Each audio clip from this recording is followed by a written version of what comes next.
Let's build a full stack link shortener app using Nuxt 3 and Supabase. For designing, we are going to be using Tailwind CSS, and we are going to be covering a lot of features, and we are going to be deploying this project together in Vercel. So let's see what are the topics we are going to cover in today's video. But before that, let's see what we are going to build today. What you are seeing in front of me is the project we are going to be building today. So you can see we have an awesome landing page. The landing page is obviously responsive, and then you can see we have only two buttons. So the first button is start now and the second button is sign in. So as the name says, if you click on sign in button, it will take you to the authentication page. If you go back, you will see the landing page again. So basically what will happen, this start now button would take you to the dashboard. So since you are not logged in, the dashboard is behind a middleware, so it will redirect you back to the authentication page. So in this authentication page, we will be authenticating the user with Auth GitHub provider, and if they don't have the GitHub account, we have another login option as well. They can log in with their username and password. If they don't have an account, they can always create an account using the register button. So let's log in and see what we have inside the application.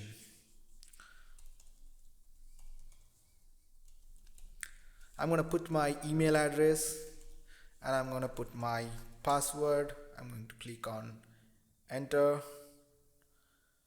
and I am logged in.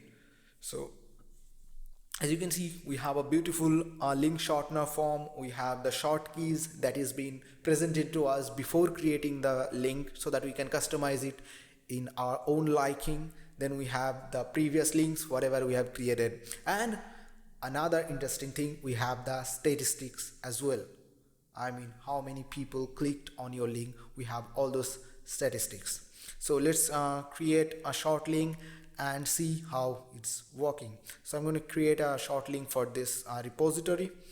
I'm going to paste it here, and then I'm going to so the short key is already generated. If you're not liking the short key, you can always choose your short key, which is of length 6 or more. So shorty 2 3 something like that, and then if I click on shorten, it will shorten the link and we will have the link right here. So if I click on this button, it will copy the link to my clipboard, and if I open a private window and go to the link, it will redirect me to the target which I have chosen.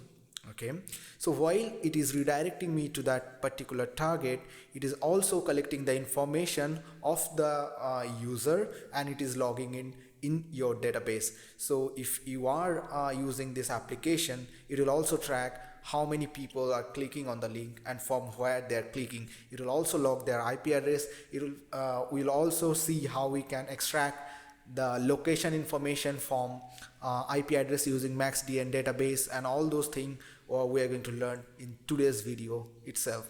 So let's see if we are getting any information or not. So basically this would be your dashboard where you will create the links, and then if you go to the particular if you want to see more insights of that particular link, just click on it. It will take you to the link page. Inside the link page, you have the click on information, then you have total number of clicks you are getting in your link, and then you have your long URL which you can copy using this reusable component that we are going to be creating in using reusable composable functions. And then we have these information. So this is my IP address. I'll be maybe hiding it for security purposes of course. And then we have the country and the city. These information are extracted from this IP address. So we are going to be building all of these things in this particular video. So if you want to learn, stick to the end and you will be building this application and deploying it in Vercel. So let's see what are the topic we are going to be covering. So I'm going to take you to my favorite code editor. Guess what? Spoiler alert, it's VS Code, of course. So let's open VS Code, and I have the I have the topics links with me. So the first thing we are going to be covering, we are going to be giving you an introduction about Nuxt 3 and Supabase. Then we will be jumping into the setuping the project. Then after that, we'll be creating the UI. We'll be creating the component for header. We'll be talking about how we can create different layout for Nuxt 3. We'll be creating the home page. And after, when the home page is done, we'll be creating authentication page. Then we'll be creating dashboard. Once that all of that is done, we'll start the authentication process. We'll do the GitHub authentication. We'll dig deeper into security stuff in Supabase. We'll be setting up the row level security. We'll be talking about what it is and how you can take it in your advantage. Then we'll be creating the function for creating short links. Once that is done, we need something to fetch the link and show it to the dashboard. Then we'll be creating that thing. Once that is done, we'll be digging deeper to the more advanced topics such as triggering a Supabase function, creating Postgres function which can be triggered based on the SQL transaction that you are doing. For example, I can create a function which can trigger whenever I push something to the database. So for example, I'm creating a link, then I'll also maybe create a new row inside a table name stats or statistics. So all those things we will see how we can create the functions, how we can trigger them. And then we'll be creating the redirect engine. This is a very important part, and I think you will not find it in any documentation. So I hope you are going to like it. In this particular topic, we have a lot of things to learn about SSR, how SSR works, when the content is getting rendered on the server and when it is getting mounted on the client side. All of those things we are going to learn. Once that is done, we're going to be seeing how we can create custom error pages, custom error messages. We'll be creating our own custom 404 page. We are not going to using Nuxt default pages. So, and that's a lot of things, we are learning a lot of things about Nuxt in this video itself. Then once all of this is done, we're going to be deploying our application to the Vercel and with our serverless functions as well. So yeah, so these are the topic. I'm super excited about the video. So yeah, let's jump into it. So to get most out of this video, I would suggest you to please take some time, because this video is going to be very long. I hope you're ready for this. If not, then what you can do, you can the video would be separated into by timestamp. So what you can do, you can maybe watch some part today, some part maybe another day. Like that, you can also take this course. So yeah, so let's start building things, and I don't want to waste your time talking here. So let's jump into our terminal and let's start building it. So before I start building the projects, let me just arrange my desktop a little bit so that it's easier for me to go back and forth between the browser and the code editor. So let me just create another desktop, and then inside that particular desktop I'm going to opening the VS Code, the terminal actually. Then we'll go inside VS Code. So I'm going to go inside project. I will now initiate the Nuxt command, which will create our project. So to initiate any Nuxt project, what you need to do, you need to run this command npx nuxt init and then the project name. So in my case it would be Shirty Nuxt 3.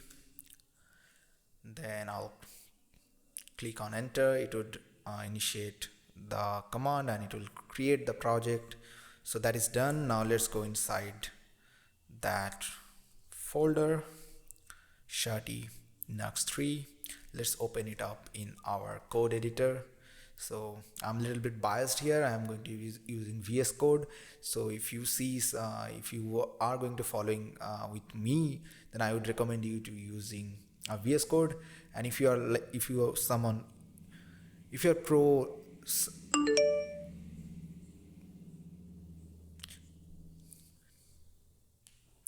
and if you have any other preference, that's totally okay, because the code editor doesn't play a big role while we are coding this thing. So let's open it up in our code editor, and the code spelling is CODE, not CDDE. So let's open it up and let's close our terminal. And okay, so now we are going to be using the integrated terminal. So yeah, so I have opened my integrated terminal. Now what I need to do, Nuxt have already created a few files for me: app.view, Nuxt config, then we have our package.json, we have a readme file and a tsconfig file. Now what do we need to do? We need to install the dependencies. To do that, run yarn.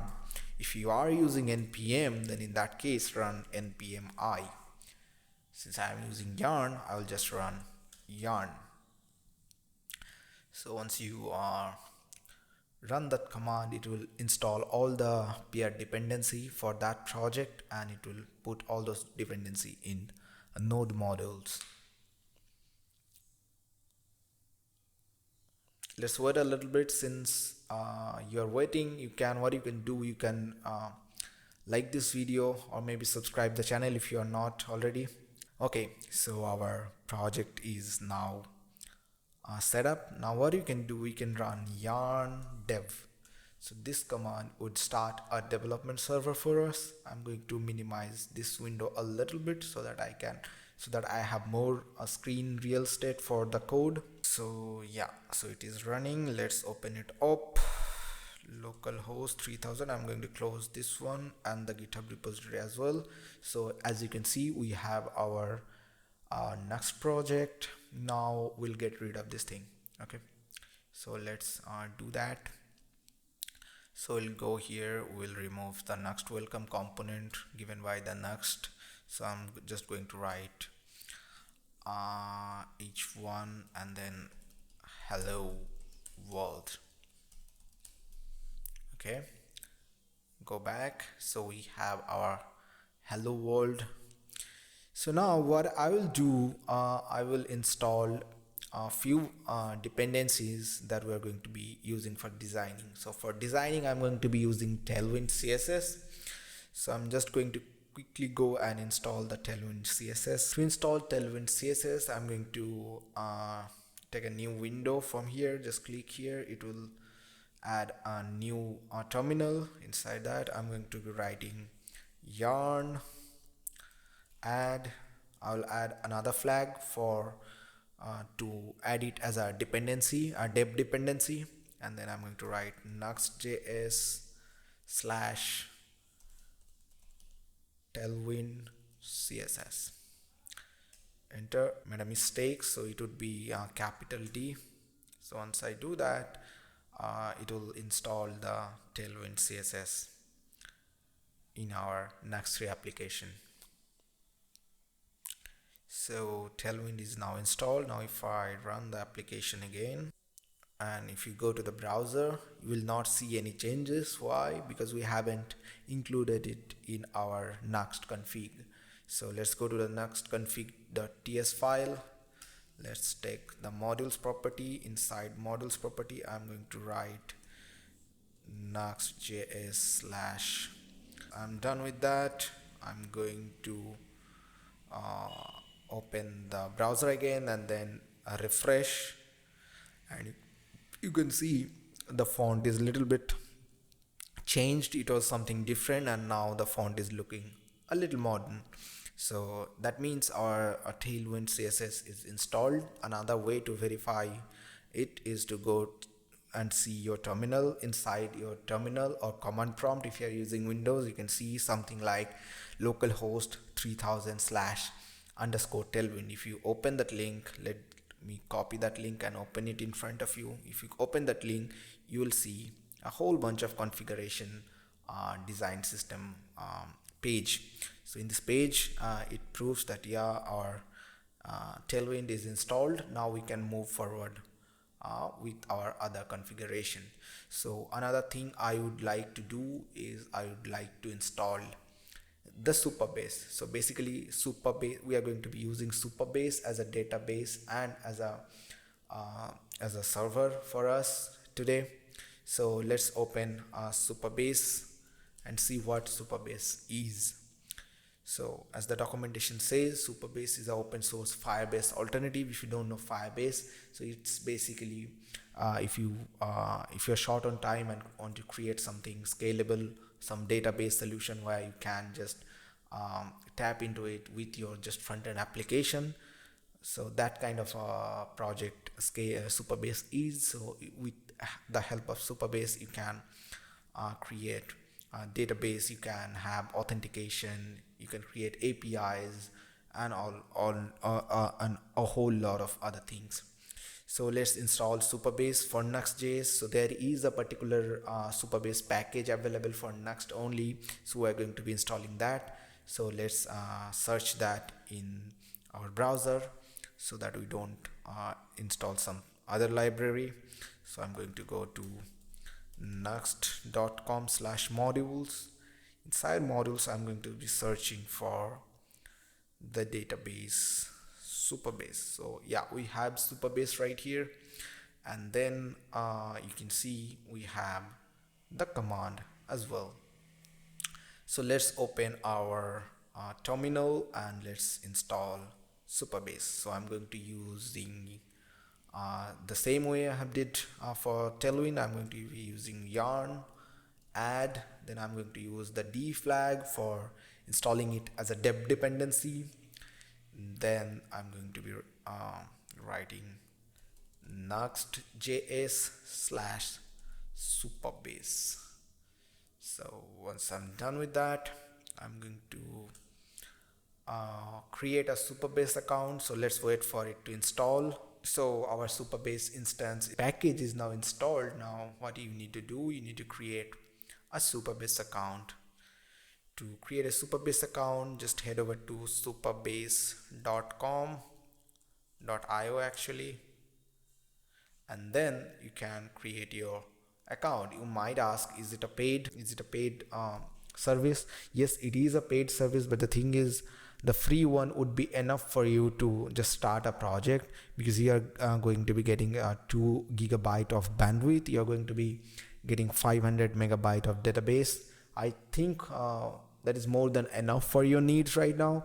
If you surpass this link, that means you are getting users, and then you will be more than capable of like having this plan. I think the free tier is enough to get you started, and then once you start acquiring the users, then you may maybe consider going for a pro plan. Okay, so that's the plan for us. We are going to be building a backend in very short time using Supabase, and we are going to be shipping the product to the production. So yeah, so you go here, click on get started. So inside the sign up form, you can start with GitHub. If you are watching this video, that means probably chances are you already have a GitHub account. So maybe you can start with GitHub, or you can just create a new account. So you'll just have to create a new account. So I already have an account, so I'm not going to be wasting your precious time on that. So I'm just going to go and log in to my account. Alright, so once you're logged in, just go to the dashboard or projects. So in here you can see if you have any already projects, then it would show here, it would appear here. And we are interested in creating a new project, so we are going to be clicking on new project, and then choose your organization. I guess if you are starting for the first time, the organization would be created from your name. So just select that organization, then put the project name. So in our case, we are going to be naming it just simple shorty, HRTY shorty, and then we are going to be generating a password. So we are going to generate the password, and then we are going to save it somewhere else. Then you are going to select the region. So if you know where your targeted audience are, then you can select the region based on that. I'm going to just continue with East US, and then I'm going to click create new project. So it will create a project for me. So now what I'm going to do, I need two things to set up in our Nuxt application. So let's just do that. First thing we need this key, and then this value we need to set it up in our Nuxt environment variable. So let's do that. So first thing we'll create a env file. So .env, and then inside that env file we need two Supabase environment variable. So one is Supabase URL, and then another is Supabase key. So let's copy it from our Supabase panel. So we have the URL here. I'm going to put the URL right here, and then we have the secret right here. So let's just copy and paste it. So we have our Supabase URL and key. Now what would we like to do? Actually, I guess I have copied the wrong thing, so let's copy the right key.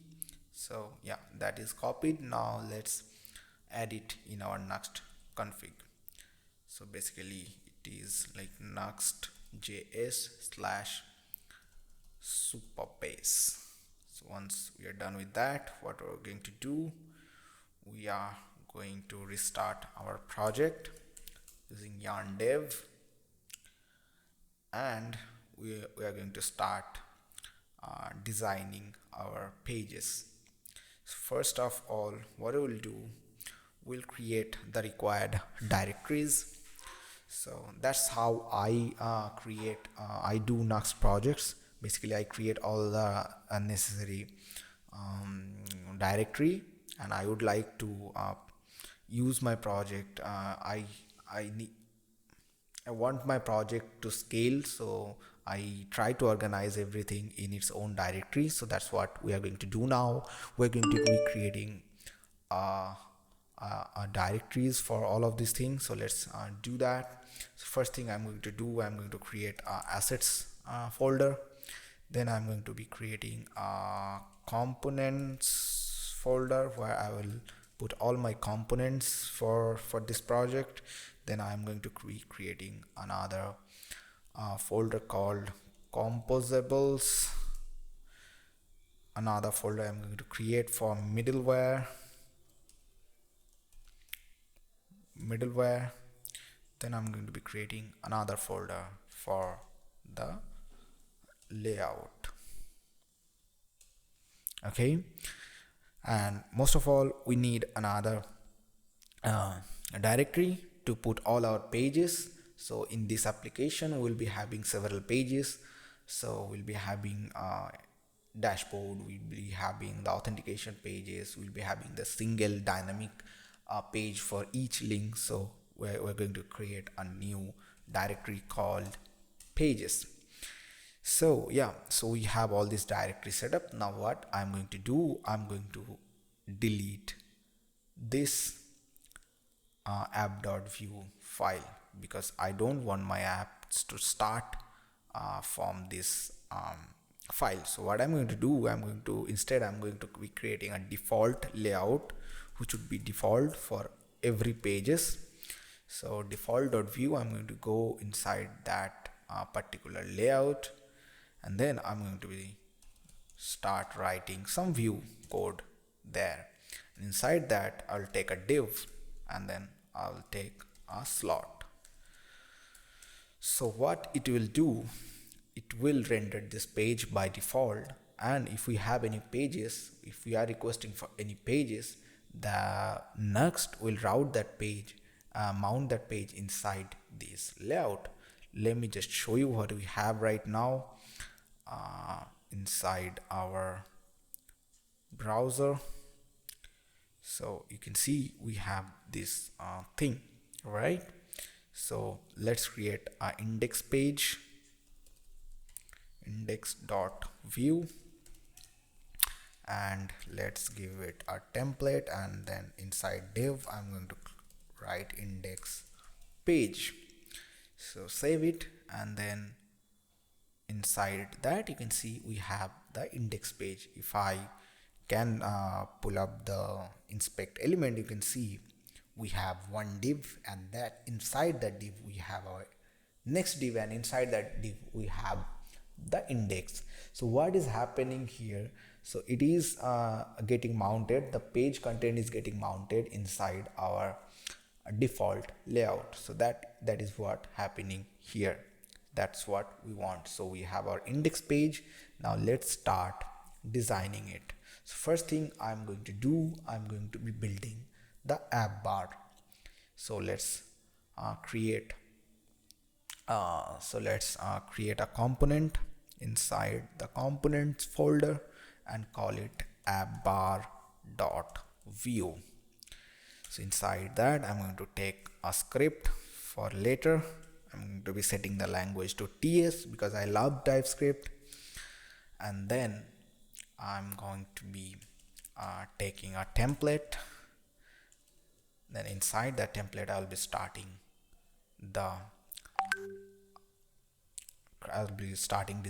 the app bar.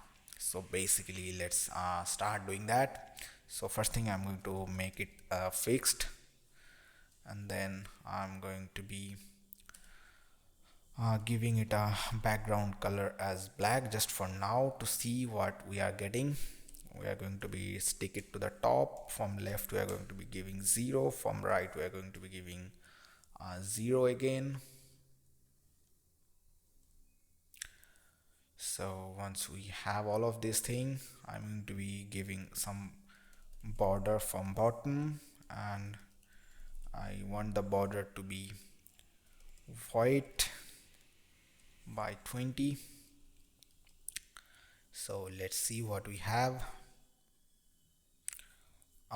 So we won't have anything because we need to use this template, use this component inside the layout. So let's do that, app bar, and yeah, so we have something on the top. So what we are going to do now, I have already designed this thing in Figma, so I'm going to just pull that up. So then I can see the reference, and then I can do the implementation.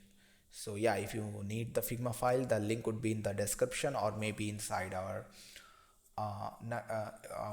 GitHub repository, so do check that out. App bar is now placed inside the default layout. Let's see the design we are going to create today. So I have the design I have created using Figma. So I'll just open it up in front of you. So this is the design that we are going to implement today using Tailwind CSS. So basically, let me just break it down to you what this is. So basically what we are going to first create is we will have a full height layout where it will be a dark layout. So if you look closely here, we have a little bit gradient in the background, so we'll create that as well. So I would like to place it in body, in the body tag itself, because this would be the design for pretty much all the other pages, I mean the background part at least. And then on top of that we will have a fixed navigation bar which would be fixed throughout the layout. And if you want to make any changes or if you have any ideas to implement, then you're good to go. You don't have to follow my lead. So basically this is the layout we're going to build. The inspiration for this design is linear.app. So yeah, so I saw this app in Twitter thread and I thought I have to make a video about this. So yeah, this is the cheap replication of that page, you can say. Yeah, so that out of the way, we will create the navigation bar first, but before that we'll just make the gradient in the background, and then we'll be making the navigation bar. Once that is done, we will have the create account page. Okay, so create account page would be something like this, but we'll add the form as well. So I didn't design the form because the way I planned it, I thought I would just use the GitHub login option just for the tutorial sake, but then I thought a lot of people might not have that GitHub account, so it's better idea to go with the email as well. So then I have added the email part later. Then we'll have the dashboard layout, something like this, where we'll have a form where we can create a short link. Okay, and then we will have the list of link in this styled manner. I guess the design is very much unique and good. I haven't seen this kind of layout for link shortener app. So basically the first thing we'll have the short key, and then we'll have the long URL, and we'll not just blandly paste the long URL, we will just truncate it so that if the URL is very long, because we are not putting any restriction on the limit of on the length of the long URL. So if some user has a very long URL, then it's a better idea to truncate the whole a long URL into some portion, and then add dot dot dot, so that it doesn't break our UI. So once you click on it, it will take you to this page where you will get your long URL, as well as how many clicks you are getting, and then where you are getting the clicks from. All those things you will get in the single page. So yeah, that's pretty much it guys. So let's start on designing the UI. So I'll start with building the gradient part in the body, and then I'll start designing the navigation part. So for that I will open my editor, and then inside that editor I will create a file named CSS. So let's create a folder named CSS. Inside CSS I'll create Tailwind.css. Okay, so this would be our Tailwind CSS file, and here we need to put something. Okay, so here we need to put 3 Tailwind tags, so that Tailwind recognize it and it renders the utilities. So Tailwind components, and then we will have Tailwind utilities as well. So since we have made these changes, now what we need to do, we need to create a Tailwind config file. So we don't have that, so let's generate the Tailwind config file. What you need to do, you just need to run this command. The command is npx tailwindcss and then init. So it will basically create a Tailwind CSS config file. So I guess we have some error here. So yeah, so what I will do, I'll check the documentation. So let's see what the documentation has to say about it. So let's go Nuxt modules and open the Tailwind documentation. So yeah, so we have the documentation here. Let's open it up. Actually, it says we don't need a Tailwind config file since we are using the Nuxt version of it. So we can avoid that feature, because when you're running Nuxt dev, this module will look for this file. So we have already created our Tailwind CSS file, and for Tailwind config we can create the Tailwind config file ourselves. Yeah, so if you see here closely, it says if they don't exist, the module will inject the basic configuration for each one, so that you don't have to create this file.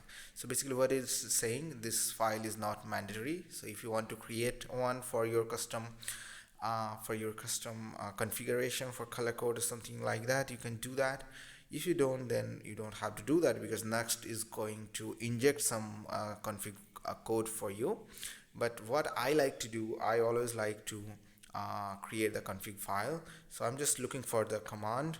So it was something like npx tailwind init. So what I'll do, I'll go over to the Tailwind CSS documentation, and let's see what we have here. So basically yeah, so it is npx tailwind css. Hold on. installation, starting the setup. So let's search for it. Configuration. Yeah, so we got the configuration. What do you have to do? We have to write npx TailwindCSS in it. So I think we just ran that command, but I don't know why it was not working at that time. So let's run it again. So I will run npx TailwindCSS init. Okay, so I guess it's the correct command now. Let's run it. Okay, so our Tailwind config is now created. So what I'll do, I will add the files that they should look for, the content actually. So inside content, what we'd like them we'd like it to check is all the files that has .view extensions, right? So if you go there in like their view documentation, you can see they have that file. So what it will do, the Tailwind, I have plugin installed here that name is Tailwind CSS IntelliSense. So what it will do, it will scan these files and then it will give you the auto suggestion in your normal class attribute. So that is pretty neat features. If you don't have it, just install it. Okay, so yeah, so that's pretty much it, guys. Let's now run it. So what I'll do, I'll run yarn dev again. I'll save it quickly and then we'll just add some random style just to say if we are getting the styles. So in order to apply any Tailwind utility classes to your CSS property, what you can do, you can use this keyword called apply, and then you have to write the utility class. So in this case, I'm just going to write bg, and like I said, you see we are getting all the autocomplete features, so that's why we have added the config file. So without config file also it works, but it's not that efficient, so I would always like to add the configuration file. It helps a lot actually. So yeah, so let's just give it a black color and then see what we are getting in our browser. So go to localhost 3000 and you can see we are getting the black background that we wanted. So now let's go over to our page and let's try to create this subtle gradient in the background. So yeah, let's start doing that. So first let's apply the text color as well. So I would like to apply the text color of the whole body text would be text white, and I would also like to give some opacity to it, so it would be like text white with 70% opacity, right? So if you put your mouse over it, you can see the exact CSS value it is using. Okay, and then I'm also gonna like to position it relative, although you don't have to do that because all the body part, the body element is already a relative element. I just like to do that, it's just my personal preference. So as you can see, we have our index pages and we got pretty much a dark background, but now what we need to do, we need to create that gradient. So the thing is, there are multiple way of doing that. We can take another div and then we can just make it full height and width and then give the design and design it with the gradient, linear gradient. But what I would like to do, I would like to use a pseudo class after in the body. So in the body after pseudo class, I would like to style it and I would like to give the gradient. So let's do that. So I'll go to this file, CSS file, and then I would like to call the body, and in body I'm looking for after pseudo class. So inside that after pseudo class, what I would like to do, I would like to give a width 100%. Okay, I would like to give a height of 100%. I would like to give content empty. I would like to give position not absolute. I would give a fixed position, because that gradient should be fixed to the screen and then that top portion, so that it gives that retro of feeling. So I just give it a fixed position, and then I would like to give a z index of -1. Why? Because I don't want it to be appear in front of my text or my element. I want it to go behind the element, and it should be before the body element. So that's why I'm giving it z index -1, so that it doesn't interfere with my component. So then we have the gradient color. So I have created the gradient here using my Figma tool. So I can just copy the CSS from here actually. So if I go here and then I click on this BG gradient, you can use this Figma to create the gradient. Otherwise you can just copy my code. Okay, so what I'll do, I'll just go here and then I can copy the CSS, right? So I'll copy the CSS and then I will paste it here. Okay, then what I'm interested in this part of the background gradient. Okay, so I'll just paste the one line, that gradient code. So this is the gradient code I have just pasted. So now let's see what we are getting in the page. So let's go here and see we have this beautiful subtle gradient in our page. So if you are also struggling with some complex gradient and stuff, so what you can do, you can go to Figma, you can create your design and then just select the particular layer and then right click on it, and then you can copy the code as CSS, and then you can extract those part of like gradient code or maybe something clip path, something like that. You can just copy it as a CSS and then you can paste it wherever you need. So we have that. So we have the body design. So now what I would like to do, I would like to create some classes.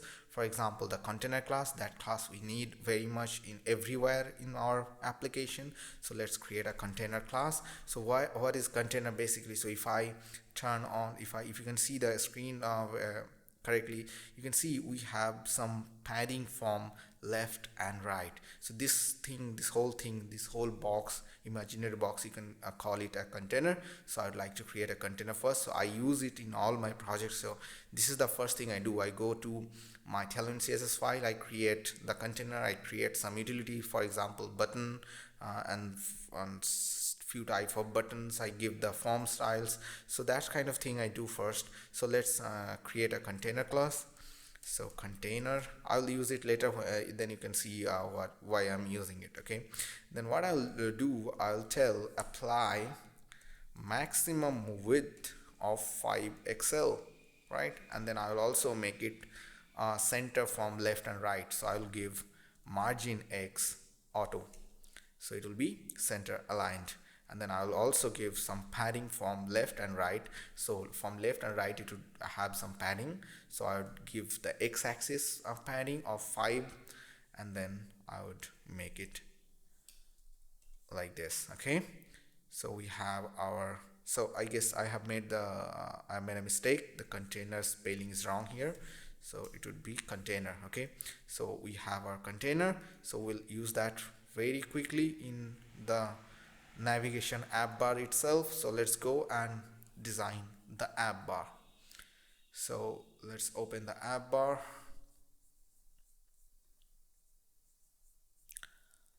Let's open the app bar and let's start designing it. So first we have taken a div. Inside the div we are taking fixed, and then we are giving a background black and top 0. So I'd like to just remove the background color because we already have a background color, so there is no point of doing that. So yeah, so let's start.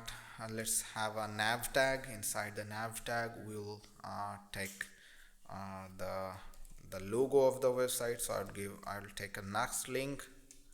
So those of you who don't know what Nuxt link is, it is a component given by the Nuxt. This is used for routing from one page to another page. So it has a couple of features. If you are coming from a view background, then you might have known there is something there is a router tag called router link. So what is route link actually? So what it does, it sends you to another page. So what this Nuxt specific component does is it's also prefetch your link request, and also it helps in SSR rendering as well. So if you are using Nuxt or Nuxt3 or Nuxt2, just make sure you use Nuxt link. You don't use a tag or router link. Also router link is going to work, and Nuxt link also is going to work. The normal a tag is going to work, but you will not get all those fancy features, right? So yeah, so just use that instead of a or instead of router link. So here I will give 2, and then I will give name as index, so it will take me to the index page. So imagine you are in dashboard, so if you click here it will take you to the index page. Where is our index page? So this is our index page, so it will take us here. So then I will just write the application name here. So yeah, so let's check. So we have it right where we wanted it to be. So yeah, so now let's start designing it. So first thing I would like to do, I have a container around the navigation. So just we created a container class, right? So I'll just give the container class here, and then I would also give some padding from top and bottom. So I'll give padding y4. So we have that as well. So we have some spacing from top. Now I can see there is some issue from the top I am getting. So basically there is a black border, I guess, so we need to remove that. I guess it is coming from the index page, so I'll just go to my index page and I will just remove this thing. Okay, so let's go back to our application, and you can see we are already having the navigation design. Okay, so now let's give it some style. So I'll add some classes. So in classes, what I would like to do, I would give it some. I'll make the text a little bit bigger. I'll give it 2XL. I'll make the font bold, and then I'll also make the text full white. Okay, so once that is done, we can see we are getting the logo as we have in our design. So now next thing we are going to do, we are going to have the UL. So now we'll create the navigation link. So what I'll do, I'll take a UL, and then inside that UL I will have li. Inside li we'll have, let's have li's, and then I'll have the Nuxt link. So let's create Nuxt link, and that's pretty much it. Now I can name it whatever I want. So basically that's it. Okay, so we have the design. Now we need the navigation to be on the right side of the navigation bar, and the logo to stay on where it is right now. So let's make the navigation a flex box. So inside flex box I would give the justify between, so that it takes all the space in between, and then the flex items that go beyond each other, and then they just take the left and right side. Okay, so I'll just save it, and you can see we already have it, right? And we also want the navigation link to be also side by side, like this thing to be in a linear manner. So what we'll do, we'll go in our UL element, and inside that UL element I will add a class named flex. I would give item center, so it will be vertically aligned, and I will give a gap of 4, let's say 4. So let's go and check. Okay, we are getting the design. Okay, so yeah, so that is, I guess we are going there. Now what I need to do is, you can see, if you see here, there is a subtle background we have in the navigation bar. See, so when you scroll, it will see there is a blurry background. So how it is coming? So we need to give it a backdrop blur property. So what it will do, it will make the background blur. So let's do that. So what I'll do, I'll create a class in Tailwind CSS file. So what I'll do, I'll create just a class and then I'll apply it here. So let's make blur bg blur. So what I'll do, I'll apply the background color as well as backdrop blur md. Okay, so I'll save it and then I'll use it in our navigation bar. So bg blur. So once we're done with that, I'll save it and then you can see we have that. Okay, so what I'll do, I'll just make the background a little bit softer. So what I'll do, I'll go here and then I'll maybe take 30 instead of 60. See, we have that subtle background. Maybe 20 would be perfect. So yeah, so we have that thing. Now let's add some TypeScript and let's make this thing dynamic a little bit. So what I'll do, I'll go inside my app.view, I'll create nav links and then I'll make it, I'll take a ref and the type would be, so first it would have that 2. So 2 would be string, then I will have the label would also be string and it would be an array. So let's create the array.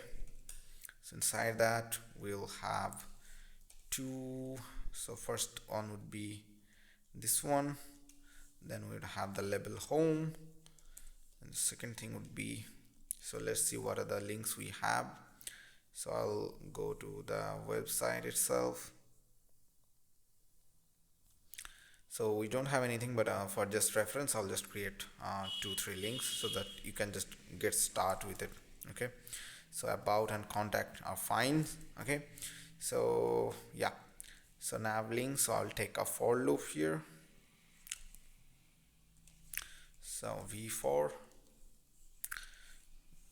link in links and I would give the key as link dot our 2. Are we getting the links? Okay, it's nav link, actually nav links. Okay, so you'll see why I prefer using TypeScript over JavaScript. So if I now write the link, I'll get all the auto completion features, and also it is type safe, so it is super comfortable writing TypeScript with Nuxt. Okay, so I'll just write 2 and I will render the text here, link dot label, and also I will dynamically assign the 2 with our link dot 2. Okay, so let's save it quickly and we have it here. So now whenever you want to add any link element or any navigation menu, what you can do, you can just go here and add an object and it will render the link here. Okay, so that out of the way, now we need one more thing, that is our button. So let's create the button. So yeah, so we'll take another li. Inside that li we'll take Nuxt link again. So this one would say sign in. So what I would like to give a class of button and button primary. So yeah, so that's what I would like to call my class, because I'm coming from Bootstrap background, so I always create utility classes with this kind of naming syntaxes that I like. So it would be button and the button would be a primary button. So let's give a 2 to our auth page that we don't have it yet, but we'll create it very soon. So we have the sign in element. Now let's design it quickly. So I'll go here and then I will quickly add the button element. So what I'll do, I'll take I'll give a height of 80 and then I would give a PY of 2, padding of from top and bottom 2, and padding from left and right would be 4. 4 means it is just taking a relative value, it will be rendered as 16 pixel, and then I am also giving it a rounded full so that I get that rounded shape button. Okay, so that out of the way, I would also like to get that that gradient over there. So what I'll do, I'll go to that button, and then I will copy the CSS, copy as CSS, and then I'll paste it here, and then I'll only keep the gradient, nothing else, just the gradient I need here. Okay, so yeah, so we have it here. Let's go and see. We have our sign in button. So now what I would like to do, I'll like to send this background to the button primary, because that would be the primary button type. Okay, so yeah, also the text part, and we're only left that thing. So apply, okay, so save it, and I will refresh it again, and we have it here. Yeah, so we have the sign in links and all, pretty neat, and we have it responsive as well. So now let's move forward and create the next thing in the landing page. So let's create the other component in the landing page. So the first one would be this awesome gradient heading. So if you look closely, it has a slight darker shade in the text, so we'll create that as well. So let's start doing that. So we'll close the TailwindCSS file, and I will go to our index page, and inside index, let's see what we are going to do. Okay, so I'll close the app bar, I'll close the layout as well, and then inside the index page, I'll take an empty section tag. Then inside the section, I'll give it a class of height screen. So what height screen does, it gets all the available space of the screen. So basically it's the equivalent of using height 100 VH, 100 viewport height. It's just the equivalent of using this thing, this property in CSS. So we'll take all the spaces on screen, then I will make it a grid layout, and I will make the place content center. So whatever we have inside this section would be exactly in the center of the page. So now let's take a div. Inside this div, we will have our h1. So I'll just quickly copy this thing, copy this text, and I'll paste it here. So once you do that, what I'll do, I'll give it a class of text, text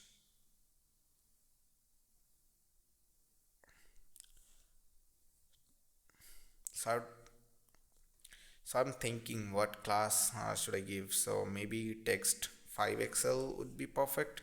So let's check. Okay, what we have here. So you can see we are already getting the text we like, but it is a little bit from, like, it is starting from the starting of the container, it is going all the way to our back. So what we'll do, we'll take another width property, and then we'll make it centered. Okay, so it will be centered, and it will be like it will have some line height as well. So let's do that quickly. So in this div, we will give max w 3xl, so it will give 3xl, it will be from center mx auto, and then we'll make the text center as well. So that is out of the way. Now what we will do, we'll make the font bold. So let's save it and check. Okay, so yeah, so we are getting that. So now what I would like to do, I'd add a extra custom class so that we can apply the gradient. Okay, so after that, we'll have the paragraph. Inside the paragraph, we'll just paste it.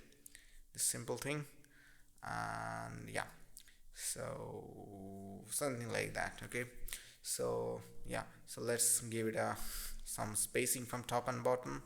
So my10 would be perfect, and then also make the text a little bit larger, and also give some width to it, maybe 10 by 12. Okay, so let's save it. So it is still going beyond the heading, and it's not looking good to my eyes. So what I'll do, I will in medium size screen, what I'll do, I'll give width 2 by 3, which means it will take 66% of available width. So now we have this, and would like to make it centered, so we'll just add this. Okay, so it is now centered, and it is already started matching with our design. So now what I would like to do, I'd like to start styling the heading part. So I will take the style tag, and inside style I'll take heading, because we need to apply some custom things. So yeah, so let's do that. So I'll give background. So to apply a gradient to the text, it is a little bit harder than you might think. Okay, so first thing, we have to give a background property, and then after that we have to clip that text. So basically we'll take a linear gradient, and we'll take a linear gradient of 180 degree, and then we'd give white from the upper side, FFF, and would make it 0%, and then we'd give a RGBA value of white, but the opacity would be lower. Okay, and then we'd give it, the location we'd give is 189%. Okay, so that is out of the way. If you open it, so you will see something like that. So as I already told you, so applying a gradient is not that easy. So we have the background property. Now what you can do, we can clip this text so that it will only show the clipped part of this background. So how do we do that? We take this background, sorry, not background, clip to text. Okay, so we'll add that, and you see we have this subtle gradient from the bottom. So yeah, so that's it. But for separate side, I will also would like to add WebKit, because it might not work on the some other browsers. So it's always better idea to use this kind of features with WebKit as well. And we would also like to do what we will also make the text fill color as transparent, so that the white color of the text doesn't affect our background. So text fill, hold on, text fill color would be transparent, and let's save it, and there we have it. Okay, so there we have it, our design, awesome design. So let's now add the button, and let's finish this off. But I can already see a problem. I cannot see our actually I cannot see the gradient we had here. So let's just inspect a little bit and see what is going on. So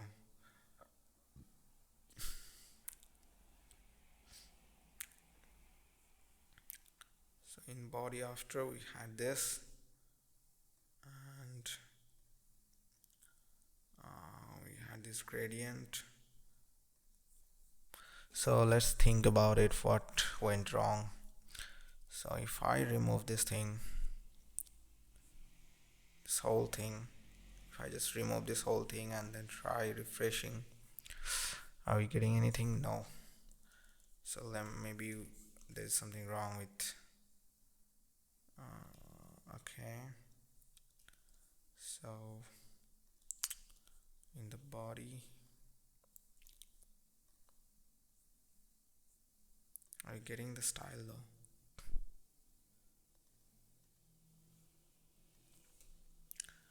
though? let's make the background red. Are we getting it?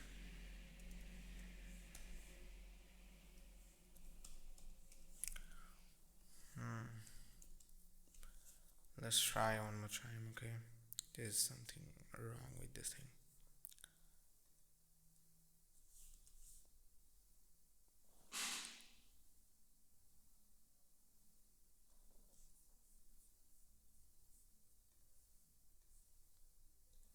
Let's just paste our old code and let's refresh it a little bit. Okay, so let's do one thing. Let's go to layout. Let's remove the slot. Okay, so it's I'm 100% sure it is coming from somewhere from the index page itself, but I really don't know what is happening, so let's check a little bit.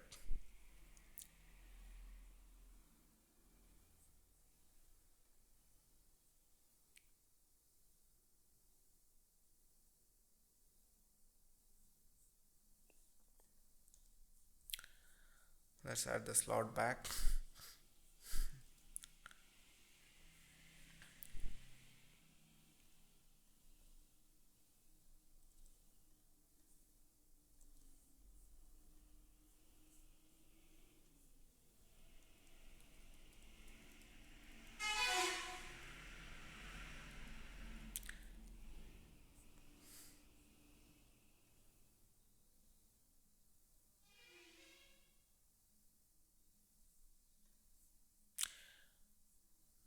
So let's try to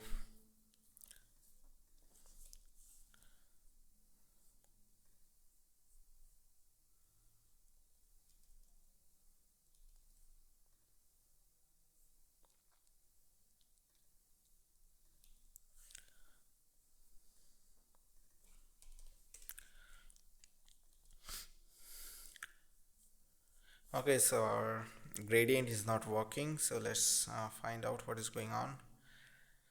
So inside the body okay, so I got the problem. So actually it and the we should have selected the before pseudo class, not the after, so that's why. So what is happening, the page is rendering all the content and then the gradient is showing at the very bottom. So what we would like to do, we would just change the after to before, and hopefully probably it will start working. So let's go to Tailwind.css and just change it to before. So save it, and there we go. There we have our background. So now let's create another a little button here.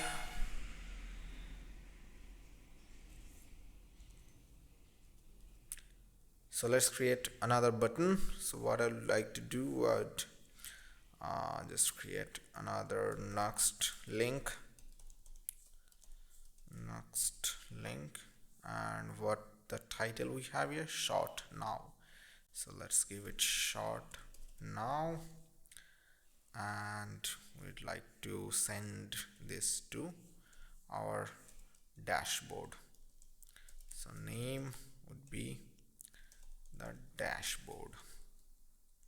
Since we don't have the dashboard, it might throw some error, but I don't know. Let's check. And let's give it a class of btn primary. Where do we, okay, so dashboard, apparently the dashboard is not matching with anything, so let's just remove it and just give the normal like dashboard. We'll create the page and then we'll change it. Okay, so let's refresh it. We have the button now, so let's move forward and create the new page, dashboard page. But before that, I think we should go ahead and create the authentication page. So let's do that. So inside the page, what I'd like to do, I would like to create another page named auth.view.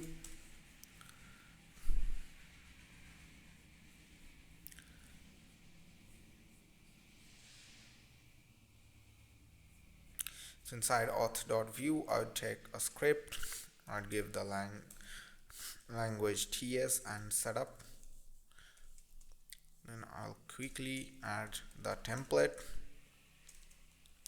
Then inside the template I would take a section just like usual, and then I would give h screen, and then I would also like the grid and place content center so that we have the login form in the center itself. So let's do that.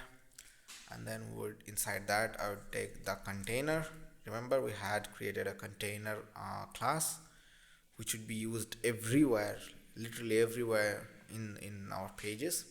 So inside that, what we'll do, we'll create a card. So basically that's what we are going to do. We are going to do this thing. Okay, so yeah, so let's quickly go and do that. So basically what I'll do, I'll take a div. So I'll just add some comment here. Card starts. So basically I just give the comments like this, card, and then the ending of the card so that I can remember it later. So yeah, so let's give the div, and then inside that card what I need, actually we need the button. So let's add that button. So what I'll do, I will give a button. I'll create a button. I'll give a class button primary, and then I'll give a py of 5 and w of full. Okay, so what it will do, it will create a full width button. Continue with GitHub. So let's see what we have. So I'll go to the auth page. So apparently the auth page is not working. So what I'd like to do, I would just rerun the server again, control C, and then yarn dev. So it will rebuild your project, and let's view it. Okay, so we have the button. So now what I would like to do, I would give a rounded full, and let's now design the card thing. So I'll go inside my Tailwind class, and then inside card. So I would do, I would just design the card. So let's give a minimum width of, sorry, let's apply the design because we are using Tailwind. Okay, so minimum width would be how much should you give? Minimum would be 300 pixel, and then let's just change to 350. I think 300 would be too smaller, and then would give BG. Why do we want some transparency effect like translucent card? So let's give like BG white off and give the 5% opacity, so it would be like all the way transparent, and we would give some border radius as well and some shadow. So let's apply it and see what we have here. So we have this awesome thing. Now what I would like to do, I'd also like to give some border because it brings the card to pop up. Okay, so I would remove the shadow, and I would give some border, and then I would set the border color to white, and I would make the opacity as 10. So you can see we have this awesome effect. So instead of rounded XL, we can increase the border radius, and we can make something like this. Okay, it is already looking awesome. So let's go to the auth page. I think we have given too much padding in the button, so let's decrease it to maybe 3 looks perfect. So now what I'll do, I will give it a background blur, although we don't need it, but I just like to give it backdrop blur MD. Okay, so now let's go to auth and then create the form.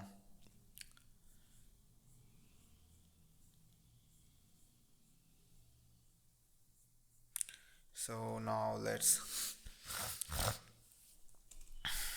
create the form. So I'd give a HR and then I'd give the color, the border color.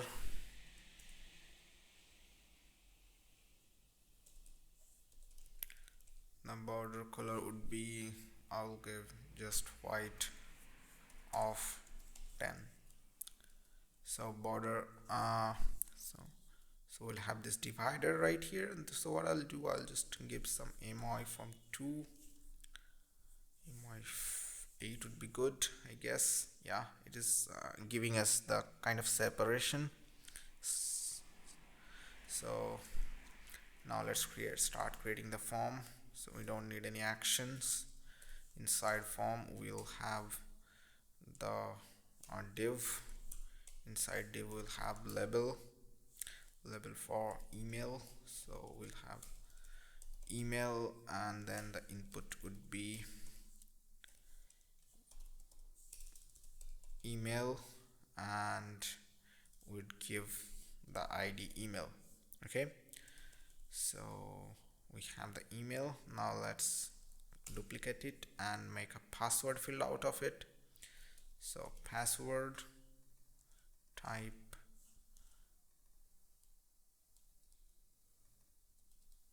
would be password, and I'll paste it here as well. So you can see we have this thing which is not looking good, I would say. So let's design it, but before that let's get another button. Button type would be submit. Would give class btn primary, would give with full, and we'd say login. Okay, so we have the button. Let's give some py of 2, 3 maybe. Okay, and then give some rounded full. So yeah, so rounded full. Now let's give some margin from top and the bottom as well. So my5,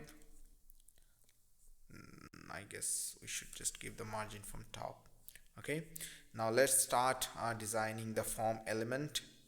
So how the form element will look, let's see what we have. Okay, so let's start designing that. So let's go inside Tailwind CSS.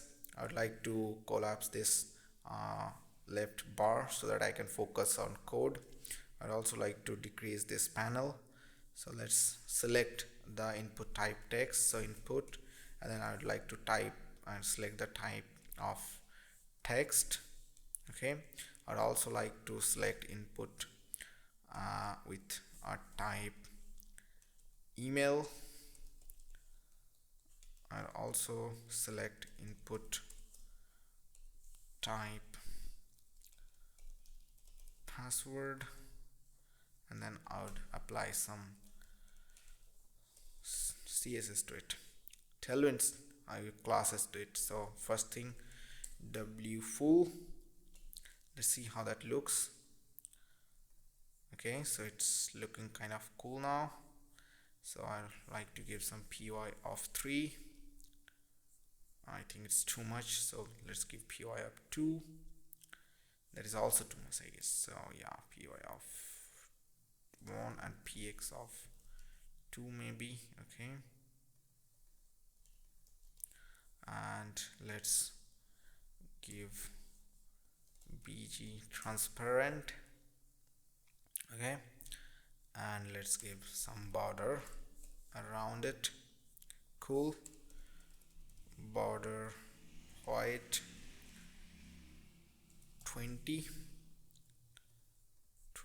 maybe a little too transparent, so let's give 30 looks good.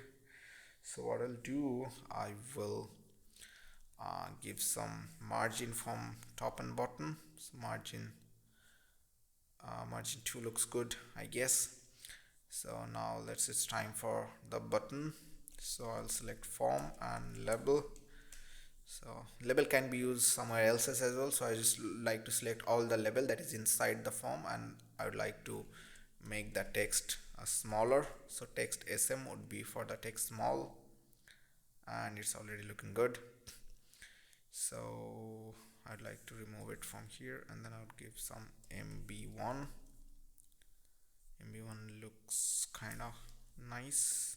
Okay, so we have to make it block to give the kind of thing. Okay, so this is looking good. Now let's give some rounded lg, maybe rounded lg also looking good. Let's give some stronger border, py2, and I'd also like to give border 2. Okay, so it's looking real nice now. Okay, cool. So now let's create another utility class. I'd like to call it form group, and I just would like to add some margin bottom. So let's go here and add the class to it, form group. So you can see I have a bad experience, you can say. So I always like to call my classes the way bootstrap classes are. So it's kind of a familiar for me, because I already told you, right, I have designed a lot of stuff using bootstrap. So that's the thing. That's why I like to create classes with the same name. Okay, so I think it's looking good. So what we need right now is some placeholder text. So let's give some placeholder text, john@gmail.com, and then let's leave the password empty. So I guess the button is button has too much space, so I'll just give the button of empty 3. Maybe 3 is also too much, so maybe 2. Okay, so 2 is fine, and this is how it is looking. This is how the text looking. Okay, so yeah, so we have the login form. What I would like to add, I would like to add a padlock symbol, padlock icon here. So where do I get the icon? I'll just go to heroicons.com. This is the free, open source icon library created by the Tailwind team, and it is freely available for you to use. So I'd like to go there, and then I would like to choose lock. Okay, so I'd choose this one, and then I would like to just paste it here. Okay, so let's take a div so that it feels the design looks good. Okay, so let's make it a little bit better. So class, I would like to take flex, then I would like to justify center, so it's in center. Now let's give width of 10, maybe 10 is too little, so let's give 18 maybe. We don't have 18, so let's go with 20. And items, also make it center. Okay, so let's do one thing. Let's take another div and flex and justify center, and in between that we have that box. Okay, now what I would like to do, I'd like to give a rounded full, I'd like to give a border, and I would like to give a background color. I'd like to give some hard shadow XL. Okay, and then the border color would be white divided by 30. Okay, Okay, that's look good. 20 is also fine, I guess. And now I'd like to make the icon a little bit bigger. It's too big, I guess. So let's go with 8. 8 is looking good. Let's give some padding from top. 5. Okay, so we have this awesome login page now. So login page is done. Let's fix a few things that we have here. So first thing I would like to do, I'd like to redirect whenever someone click here, it should go here. So instead of just giving it an absolute path, I would like to give a relative path. So let's go to app bar. Inside that, instead of 2, I always like to give the name of the route, so it would be auth. So yeah, so go here and it will take you to the same places. It's just what I like. Okay, it's nothing else. So then we have here the dashboard. We don't have the dashboard page yet, so I guess it's the right time to start creating the dashboard page. So let's do that. So inside page, let's create a folder name dashboard. Inside dashboard, let's create another folder name index.view. So here I'll take script, I'll give a lang ts, and we would also take the setup. So after that, what I'll do, I'll add the template.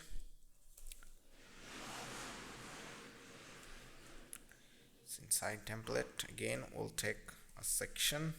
We'll have multiple sections, so it's better to just put inside the main. Let's check default. Okay, so it's better to just put inside main, and then we'll have multiple section. So let's see what are we going to build. So we'll have the title, and then we'll have the form, and then we'll have the list of the previously generated links. So it would be like all 1, 2, 3 section. So let's call it a 3 section. Section 1, and then section 2, and then we'll have the section, another section. So inside here we'll have h1. So this section would be container. Okay, so inside that container we'd have a h1. Inside h1 we'd have the page link dashboard. Okay, so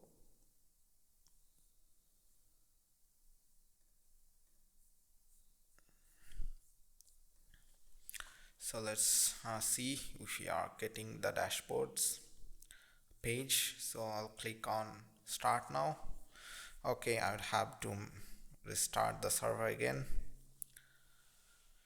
So let's click here.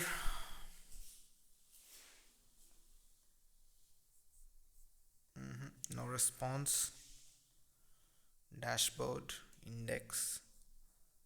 Let's refresh. Okay, I guess so there is a spelling mistake, so let's fix it in our index page. So I'll go to index, and then inside that I'll replace it here, name to dashboard. Okay, I guess I have to give a single quotes. Now let's go back to home and then click on short now, and we have the dashboard. Now there is an issue, of course, because we have this element, this navigation is fixed, so all the content inside the page is going upward.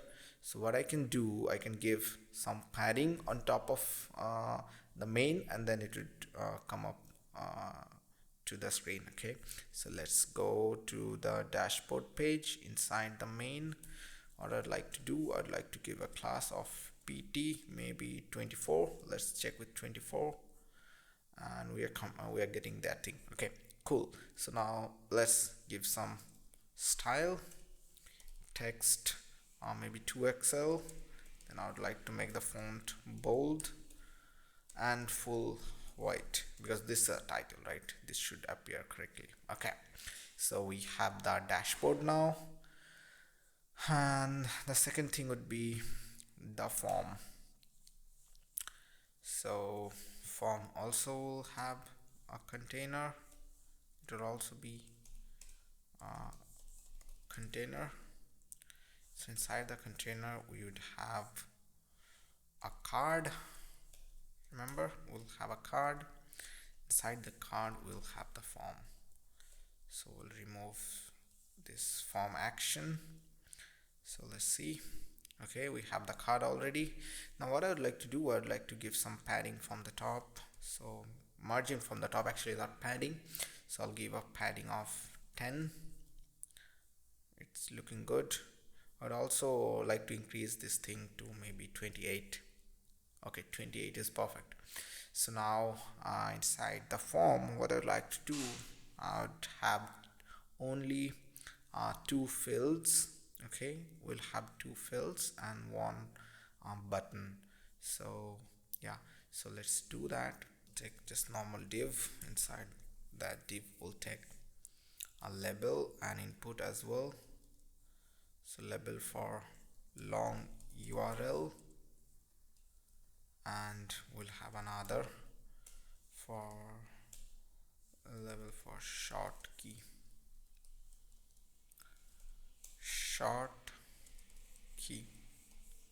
Okay, so let's give our input type text id short key, and we don't need the class and the name.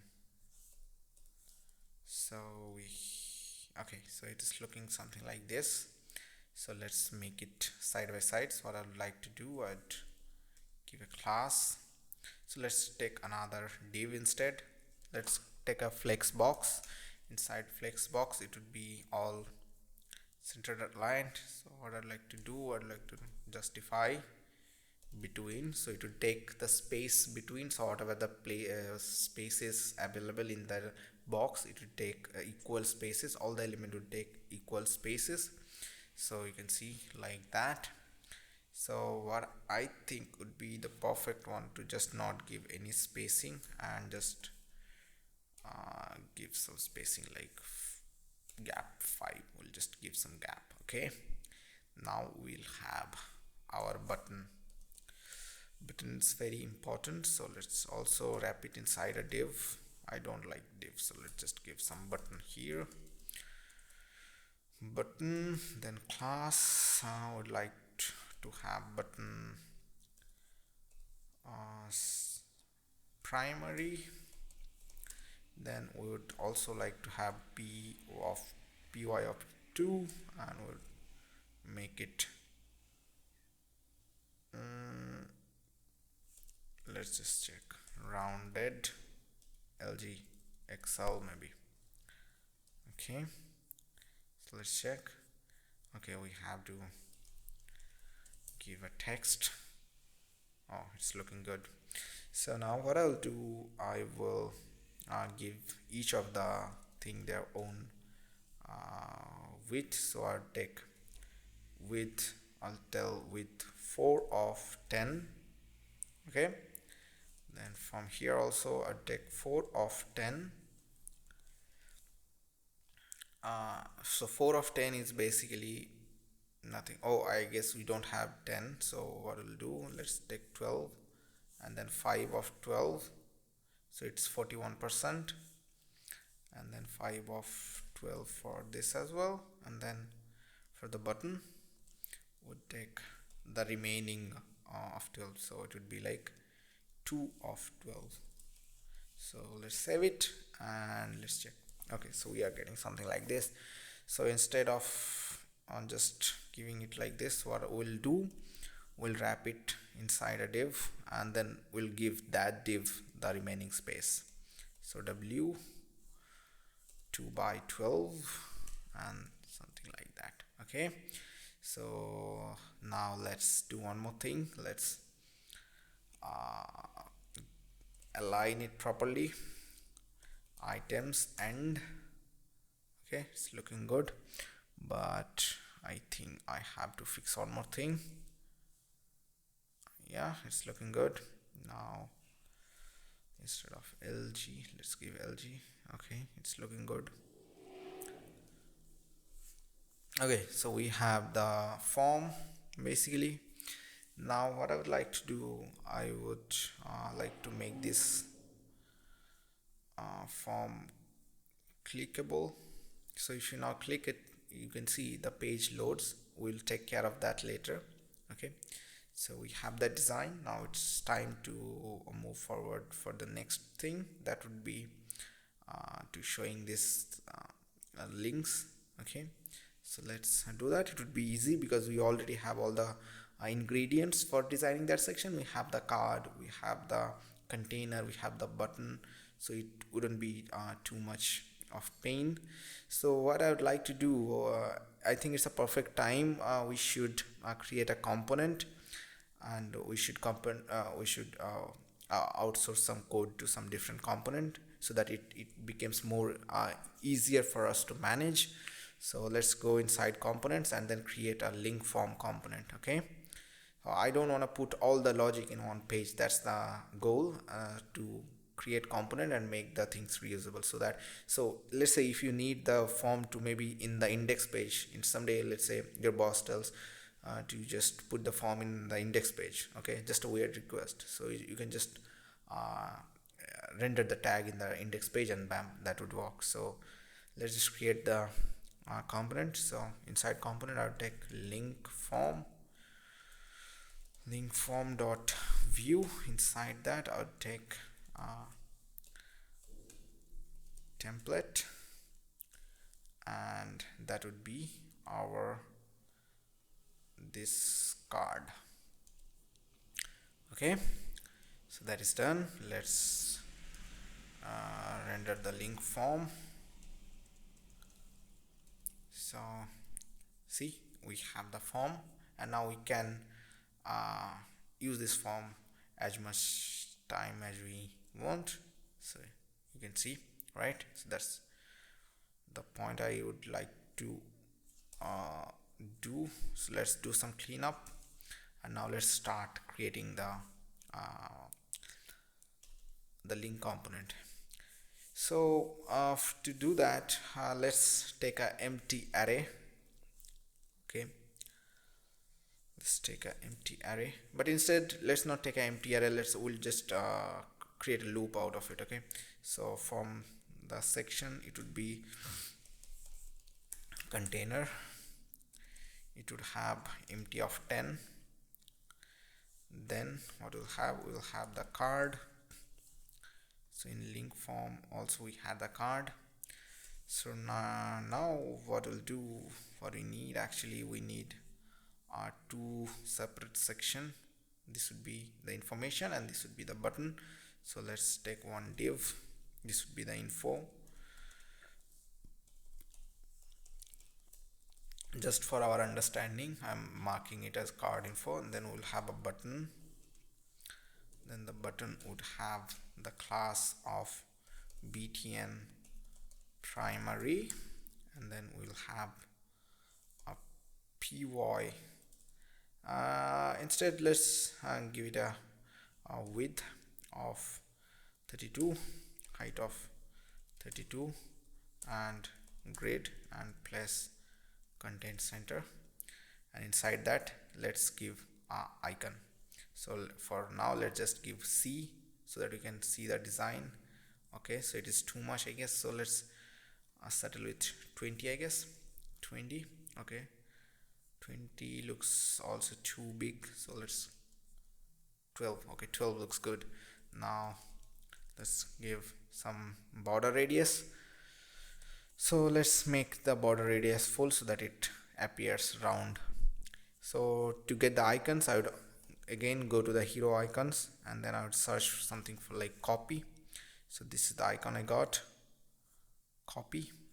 So then I would just paste it here, copy, and we have that icon as well. Now what I would look to do, I would like to design the other part, which is the link info. So let's do that.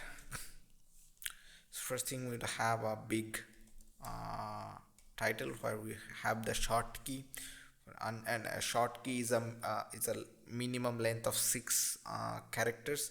So this is what we'll do, because let's say you don't put a limit, then user might just use some one or some single characters, and that wouldn't be a good thing.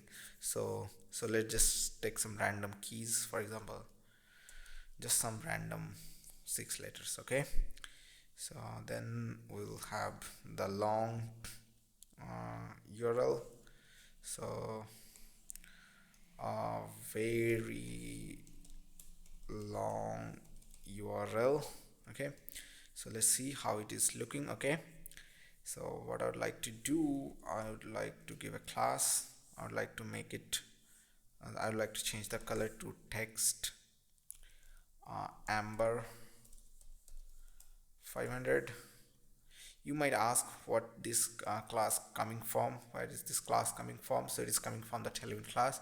If you don't know what are the colors available in Tailwind, so what you can do, you can go to Tailwind, customize colors, then you can use all these colors code available for you. Okay, I'll put the link in the description, so you might check that out.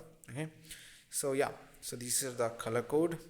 So now let's make it font bold and also text to Excel. Okay, looking good. And for the other text, I would make it text SM. Actually XS would be good as well, and then I would give text white with opacity of like 20. Not 20 is slightly then too transparent, so let's give 60 instead. Let's go with 50.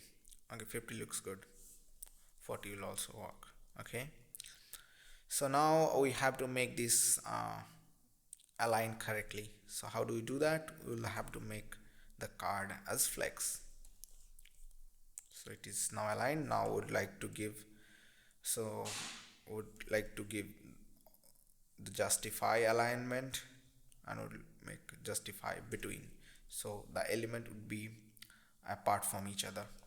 So yeah, so we have this design. Now to render it, what we need to do, we just need to create a component and then use this item again and again. So let's do that. So inside component, let's create a component named link item, or maybe link card.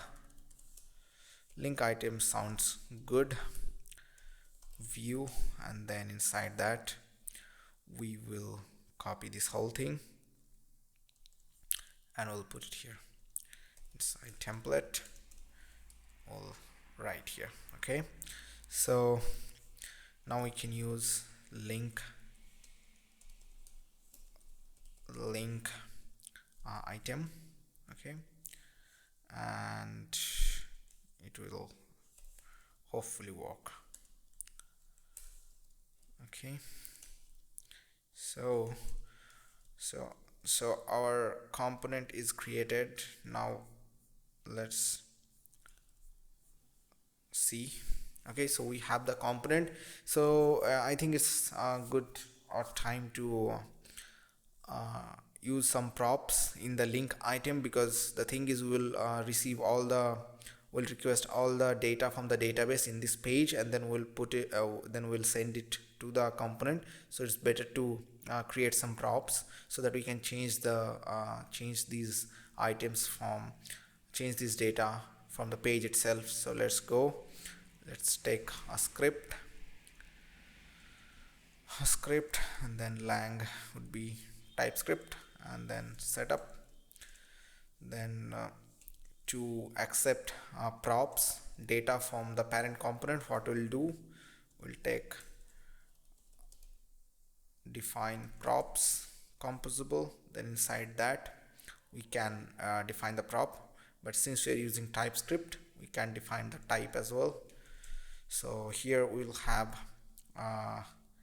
the link. So the link will again have uh, the type, so it will have a short key. Short key would be string, then it will have a long URL. And what else do we need? We need an ID as well, that will come from the database, so that is super important. And now instead of uh, showing this text, what we can do, we can just accept, we can just show the props. So link dot long URL, and here we'll have the short key, link dot short key. Okay, and yeah, that's pretty much it. So now let's go here, and now you can see there is an error because it is expecting a props property name links, and this is missing. So what I'll do, I'll just give a link and then I'll give some dummy data. Okay, so yeah, so this is the dummy data. And yeah, so I guess that's pretty much it, guys. So that's how, you know, we'll render the content. So let's repeat it few times just for making the UI complete. So I'll take I in 10, and I'd also like to give the key I, and you can see we have the item 10 times. Also, what I'd like to do, I'd like to give a class of MB5.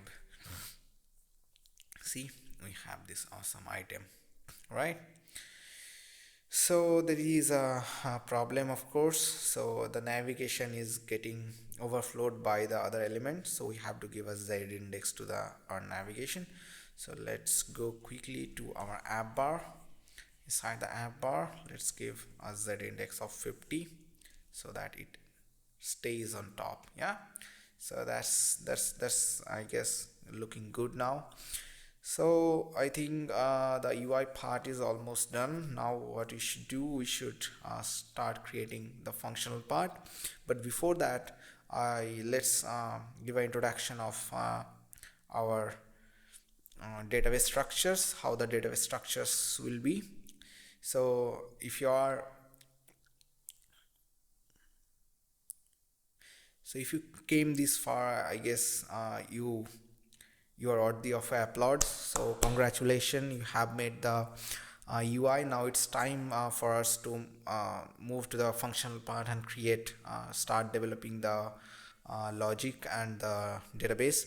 So yeah, so just take a break and come back and let's start again. It's been 16 days since I started recording the video. First part is recorded 16 days before. So you might see some setup changes. That is because I have moved to some different places. So we have left the project, the current status. So we have designed the dashboard, and then we have the list of links, we have the login screen, we have the home page, right?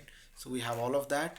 Now what we need to do the functional part of the website. So we'll start off by designing the database, and we'll also see what will be the database schema, and then we'll implement it using Supabase and Nuxt 3.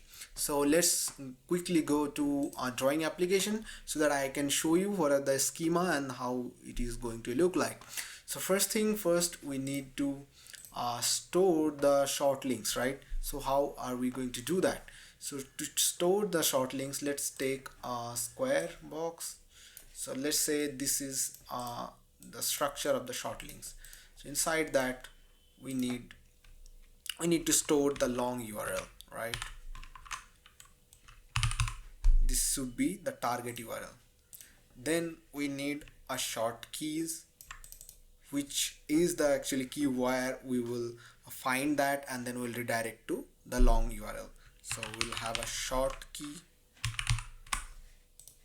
Then we need another piece of attribute, which is, so we need to store the short keys, and after that we need to store the counts as well. So this would be updated whenever someone clicks on that URL.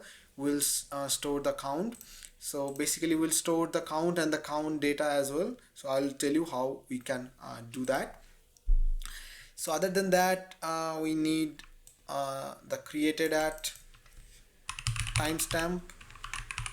We need created at. So basically these are the things we need. Also we need the user ID.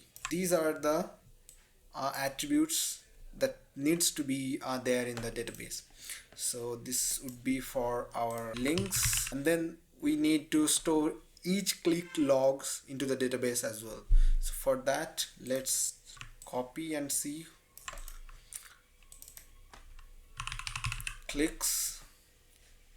So for that, we're going to take another table kind of thing, and then we will add the link ID. The link ID is basically the link ID of the parent. I mean, whenever someone clicks a link, that should be related, the click data should be related to a link. Okay, so that's why the link ID. Then we will have some other attributes as well. For example, IP address, IP. Then we will have location, user agent. Okay, so these are the things we need for the clicks. So each clicks would be or would belongs to a particular links. So links can have multiple clicks, but the clicks will be belongs to a link. Okay, let's do it other way around. So each clicks would be belongs to a particular URL. Okay, like that.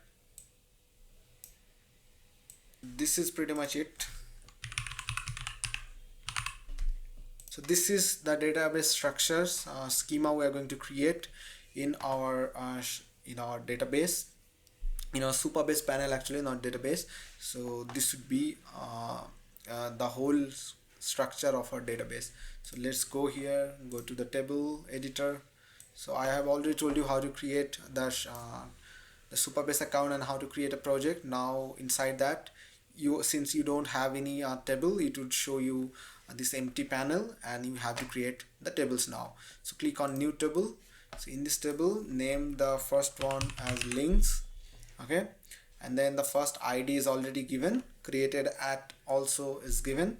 Now another thing we need is let's see our database schema. So we need a long URL. So long URL. So we need a long URL of type text. So we'll select the type text.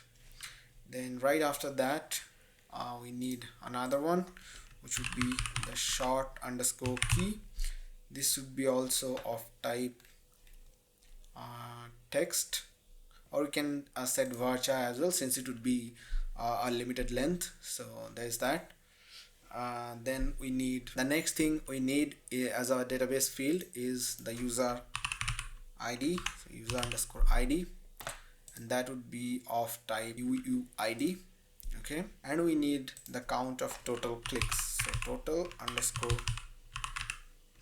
clicks, that would be integer 8. Okay, so this is pretty much it. Now let's click on save. So before saving, I think instead of short keys, let's just call it key, because we only have this one key. We also want to add an index here, so it would be is unique, and it should be it's not nullable, so it should be unique, not nullable. Okay, added. Now let's click on save. It will take some time to create the schema. So the table is created right now. So you can see we have two primary key, one is ID and another is key, because we are going to query the data using key. So it's good idea to add an index here, and we have also added another index called unique. So if the key is not unique, if the given key is not unique, then it will not store the values. Okay, so when you are creating a database, it's always a good idea to add the indexes properly, and also add the constraint, whatever the constraint is. For example, is not nullable, is unique, things like that. Okay, so that is done. Now let's create the clicks table. So click on new table.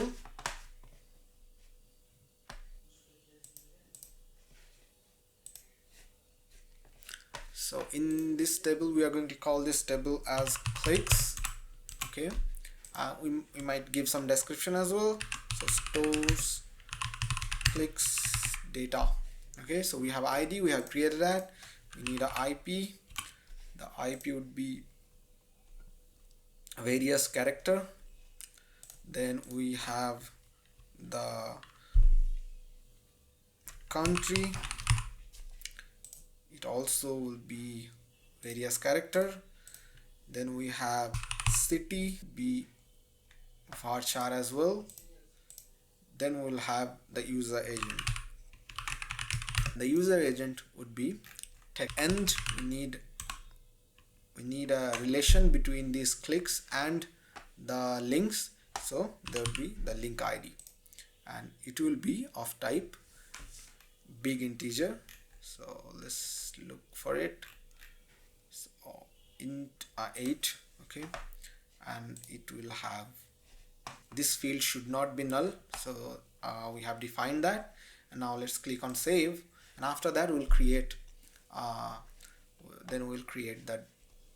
relation. Okay, so our clicks table is also created. Now let's add the relation between clicks and the links. So to remind you, so let's see what are the relation we will have. So each clicks would belong to particular links. Okay, so let's create the relations.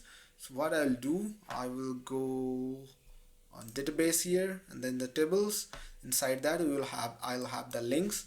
So I'll click on this edit icon, and then I can go here and click on settings. Oh, not here actually, I have to do it from the column itself. So click on columns, and then link underscore ID. I'll click on this edit icon, and then I can add a foreign key relation. Okay, so this is what we are looking for. Click on add foreign key relation, then select a reference.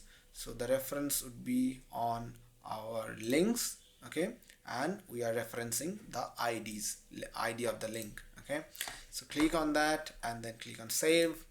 Now we have a relation. So each clicks now belongs to a particular link. Okay, so that is done. Now click on save. Okay, so there is a error. There is no unique constraint matching given keys for reference table links. Okay, so it would have been it has to be unique. So let's do that. Let's click on is primary key. Okay, and let's click on save. So we have an error. It says the matching given keys for reference table links, it has to be unique. So let's see what we have in our links table. Okay, let's cancel it for now. Let's go to the links. Okay, so this has to be unique, so click on this as is unique.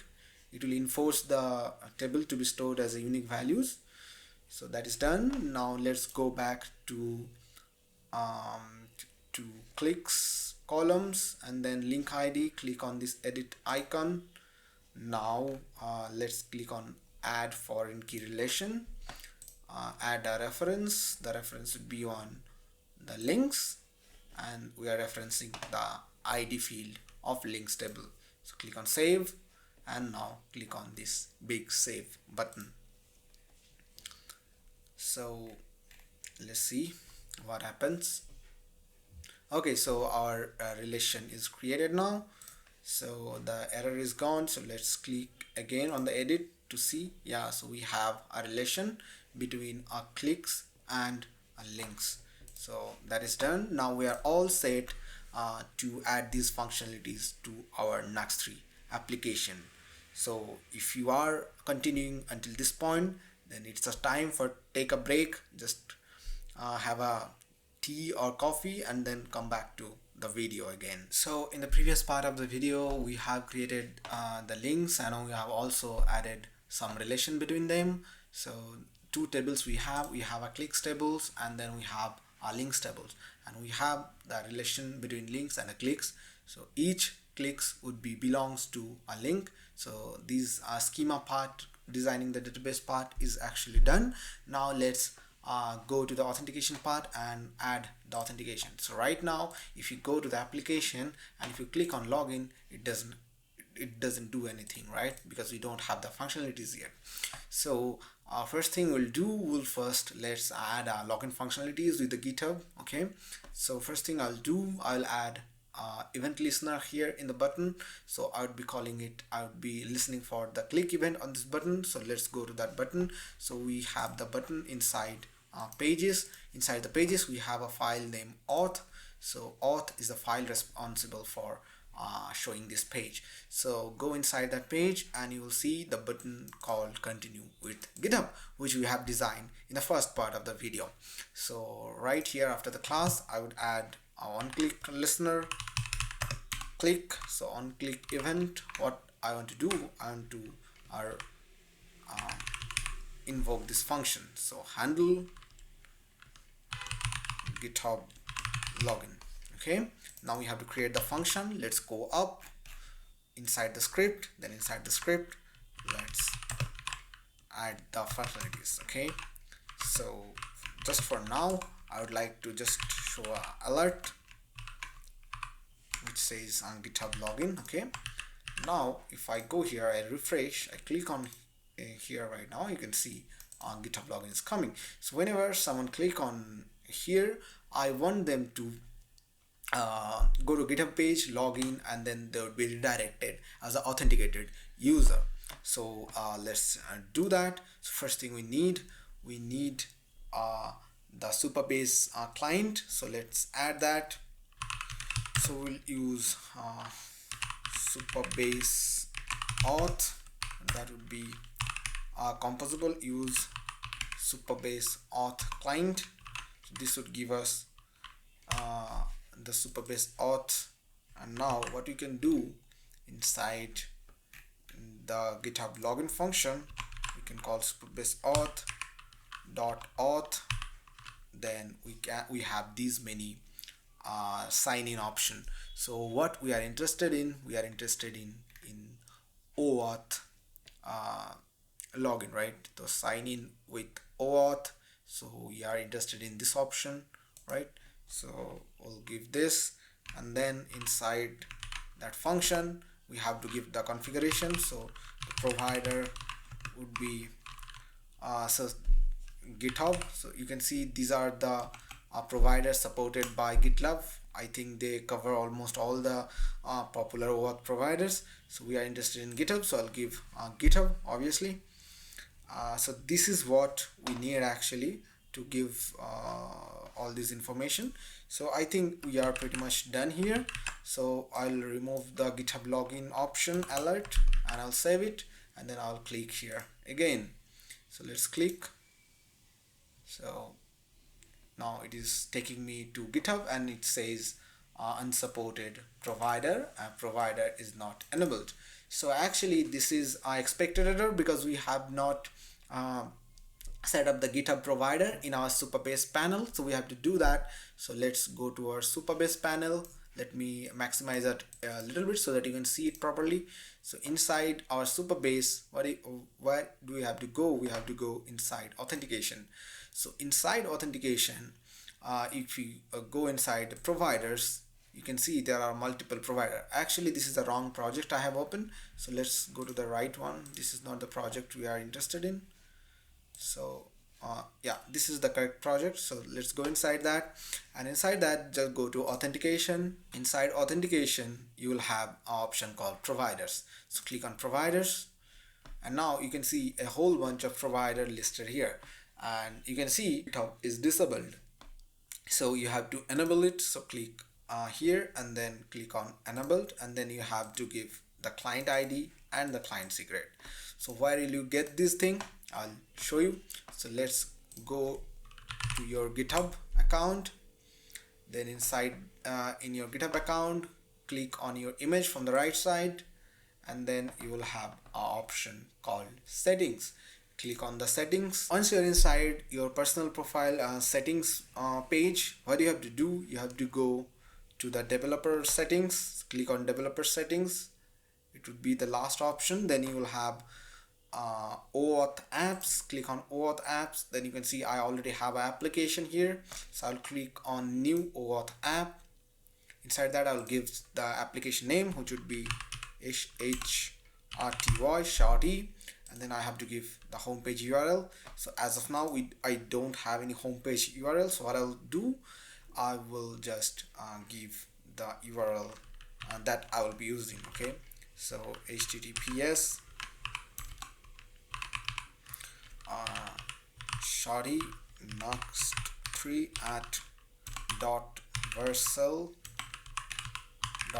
okay, and then here inside authorize callback URL, so GitHub will authenticate the user and send back the user to this particular callback URL. So we have to give OAuth URL here, sorry, callback URL here. So the callback URL will be given by our Supabase. So just copy it from here, go to here, and then paste it here. Okay, then click on register application. It will register the application, and now you will have your client ID.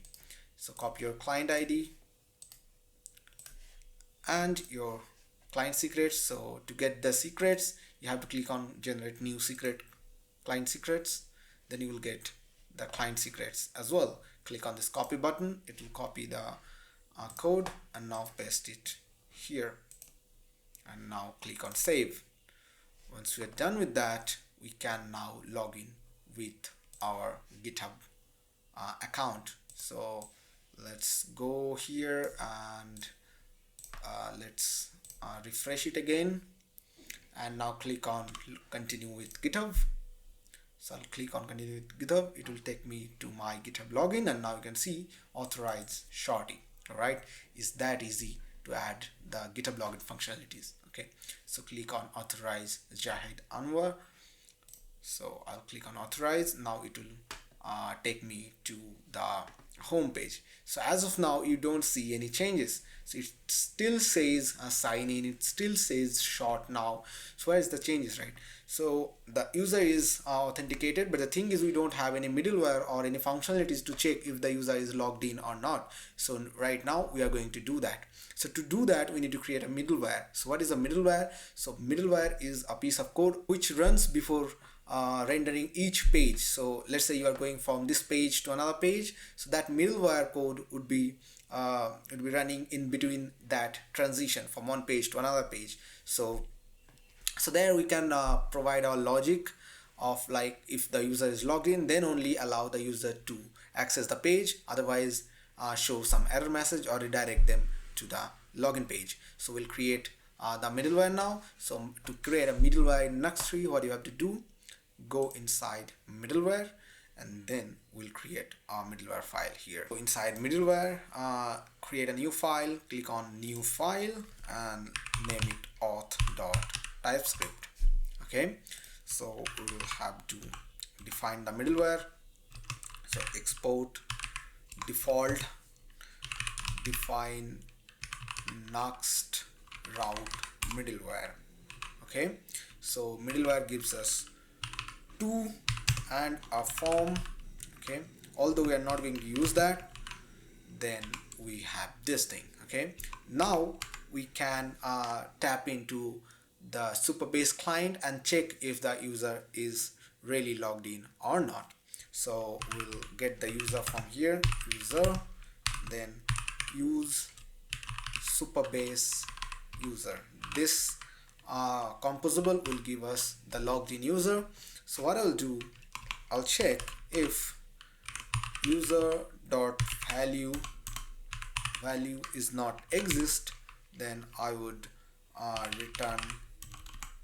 return and redirect them to the login page. So to redirect, we have a function, a helper function called navigate to, and then we can give the path.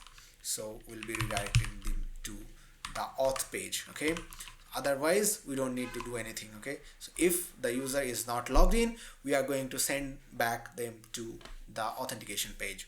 So we are done with that. Now click on save. So it is saved. Now we need to use this piece of code inside like a dashboard, because we don't want anyone to get inside dashboard without login. Okay, so let's go to the dashboard and let's see how we can use the middleware. So inside our dashboard, what you can do, there is an option called there is a composable called define page meta, and inside that we'll have an option called middleware. So middleware, you can give the middleware as a string or as the file name, or you can give multiple middleware as a array of string. So in this case we are going to only use one middleware, so I'm going to just give a normal string and then I would give the middleware auth. Okay, so let's see what happened. I'm going to save this thing and now I'm going to refresh the home page again, and now I'm going to click on short. Now it will take us to the dashboard page. So click on short and you can see we are redirecting back to the auth again. So let's log in again with GitHub. So as it already previously asked me for information, so it will just redirect me back to the screen. And now let's click on the dashboard again. So as you can see, we are redirecting to the dashboard. So let's try that in incognito mode just to prove that we are able to access this securely. So I'm going to click and you can see I cannot go inside dashboard. I have to first log in and then I have to go there. So our GitHub login is done. Now what we are going to do, we are going to add the email and password login. So for that I'll go again to the auth.view file. Inside that, where we have the form, we have a form here. All right, so what we need to do, we will add a submit event handler and we will also prevent. Okay, then handle will then have to give a function handle login form. Okay, so I'll copy it and now I'll add the logic here, const handle login, then I'll write all the logic right here. Okay, but first I think we need to have a two-way binding for the email and the password. So let's do that. So for that I'll go up and then I'll take form, then inside that I'll take a reactive and inside that email and password. So I'll then assign this variable with the help of b model. So v model, that is form.email, and for the password we'll again write v model, then form dot password.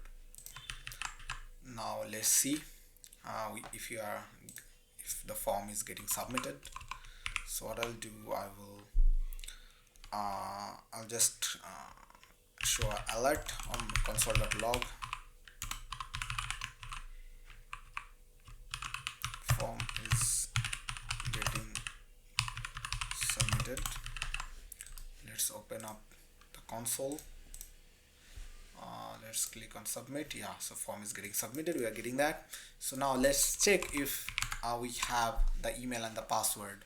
Okay, so we'll check for form.email, and if it doesn't exist, or form.password, if it doesn't exist, we will return and we'll also show alert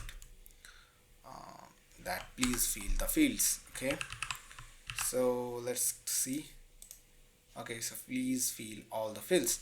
So instead of showing an alert, because alert is going to be deprecated in some days or in some months actually, so this JavaScript alert is getting deprecated. So it's best idea to use a variable and pre-fill the variable once you get an error, and then show the variable inside the UI. So let's add that variable. So const will have error, and then we'll just give a ref, then we'll make it like this, okay? Ref of string with a small string, okay, string. Or now let's add it to the errors dot value would be please fill all the fields. So what we are going to do now, we're going to show the error just below the login button. So where is our login button? So here's the login. Now let's show the errors, okay? So save it and then we'll try again. Now let's click on login and you can see please fill all the fields. Let's add some style to it. So I'll give text red of 500 just because this is an error, so it should look like an error. And I'll also give text center and empty 5. Okay, so this is how the errors will look. Okay, we're all set with the error message. Now what if we have the form? Okay, so if we have the email and the password, what we'll do, we'll call Supabase Auth, and then we will have like Auth, and then sign in. If you use the autofill option, you can see sign in with password. So click on sign in with password and then give your email,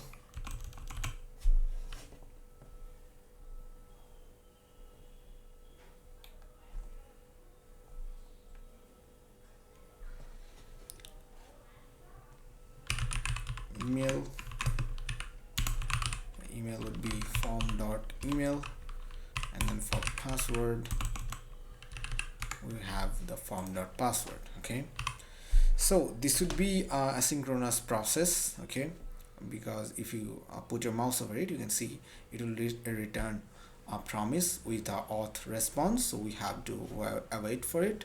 So we need to make this function as asynchronous function. Sorry, not this one, actually this one. Okay, so let's wrap it inside try and catch so that we can handle the error perfectly.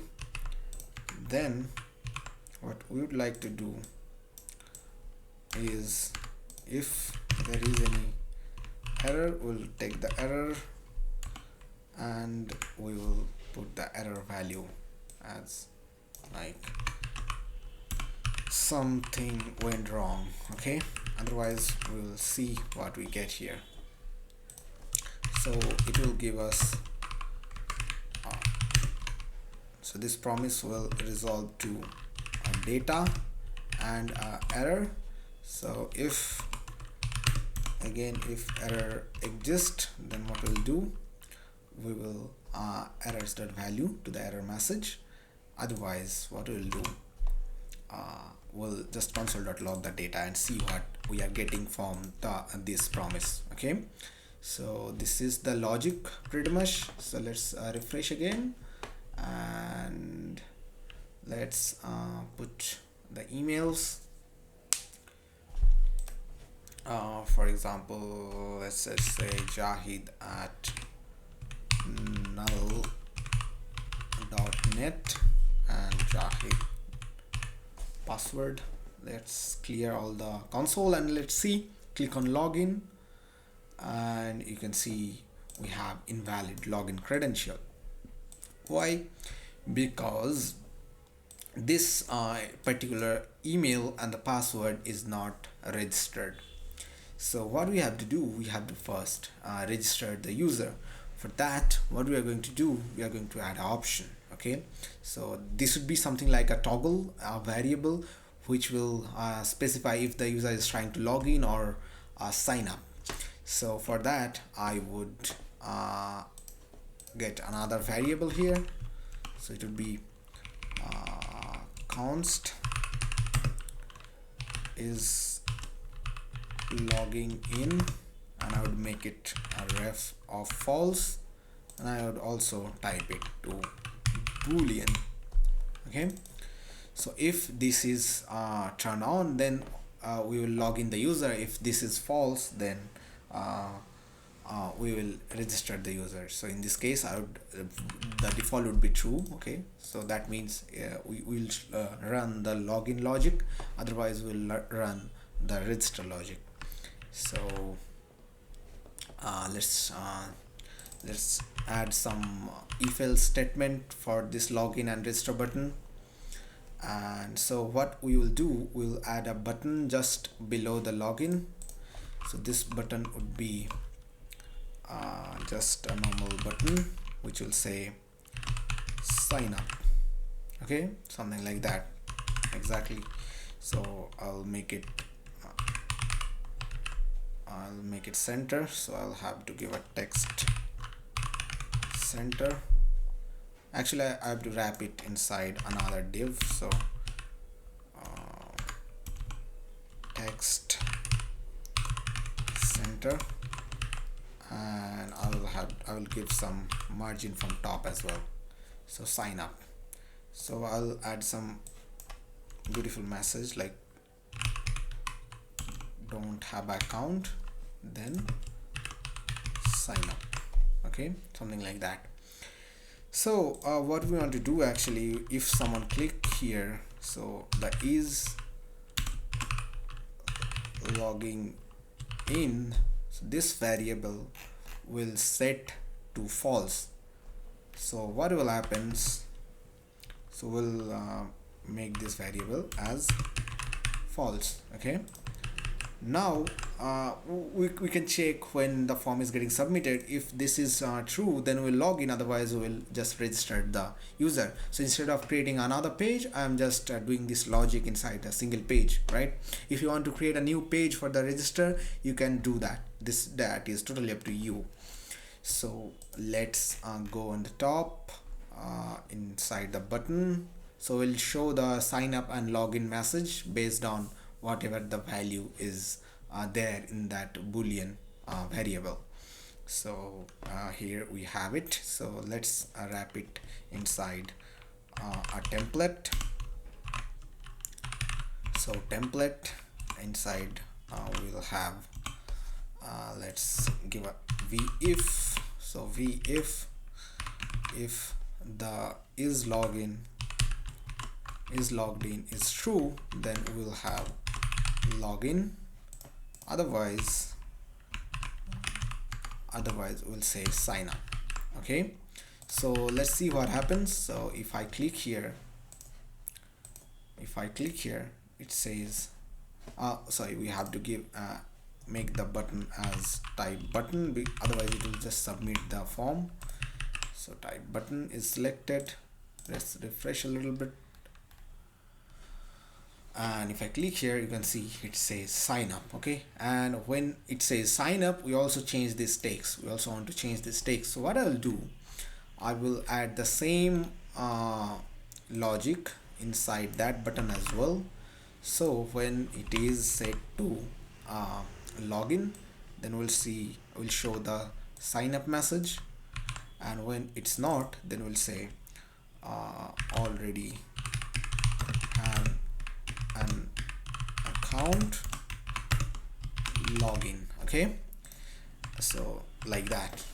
So if it is if the login is set, then it will show the sign up button, otherwise it will show the login option. So if I click on sign in, it will show the sign up. But what if I click again? So it should show the login form, right? So if I click, it doesn't happen anything, because this button is only setting the is logging in variable to false.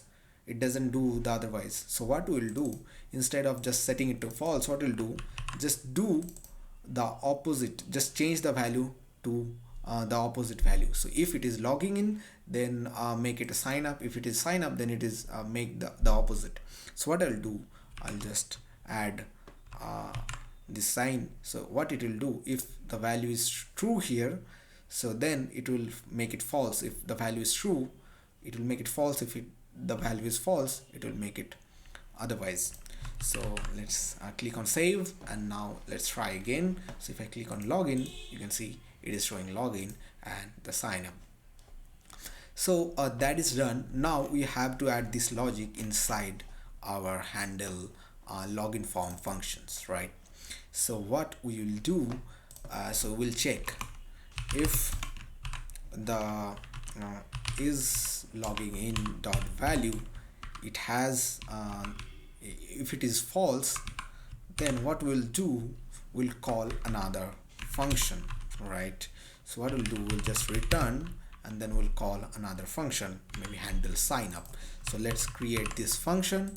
Let's just minimize this function, and then let's create another function, and this will be also asynchronous function. So inside this, what we'll do, we will have a try catch block. Inside that we'll have Supabase, Auth, and then we'll call the sign up method. Inside that we'll give the email and password. If we have any error, then in that case we'll put the error values, otherwise we'll just console.log the data. So at this point I think it's good to check what if it is working correctly or not. So let's refresh the page again, and then click on sign up. Now I'll put some random email, jahid@null.net, and also I'm going to add a password, random password. Okay, now if I click on sign up, you can see it given me an object. There is no error obviously, and I have a data. So you can see the users and then the provider, it is saying the user is authenticated. And now what I can do, I can log in. So let's try to log in. Okay, now let's click on login, and now click on login. So you can see the email is not confirmed.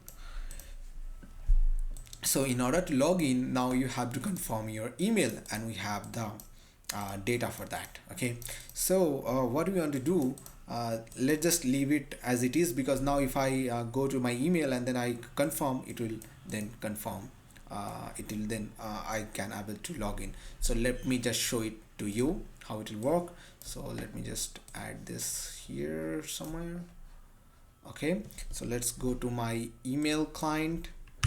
So I'm using mail.com.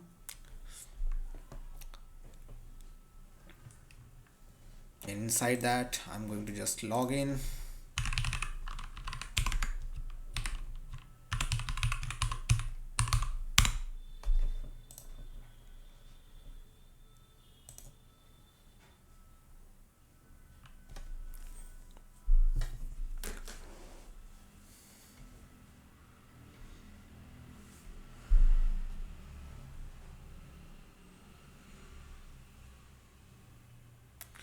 So as you can see guys, inside my email inbox, you can see there is a confirm your sign up, and that is coming from the Supabase. So you can configure this email to look like, to customize it as per your brand style. So this is how it will look, and now you have to click on confirm your email. So once you click on that, your email would be confirmed. So you are redirected here. Now what you can do, you can close this one, and now if I click on login, so then I would be logged in. So I am already logged in now. So if I go here outside and then click on short now, I will be go inside the dashboard, because I have already logged in with my email and password. So at this point of time, I guess there is one problem. The error message persists even if after getting a truth value. So what we'll do, if we get a data, in that case we'll just remove the error message. Okay, so let's do that. Errors, then errors dot value, then we'll just set it to normal. Okay, let's just add this verification message as well. And for login, if the login is done, we'll just remove the error message. So to remove the error message, what we will do, we will go inside this try block, and when we get the data, we will just remove it. We'll just keep it empty. Okay, so after that we'll redirect the user to the dashboard. So we'll use router, and then we'll have the push to dashboard. So what it will do, it will push the user to the dashboard. So now let's check it in private mode.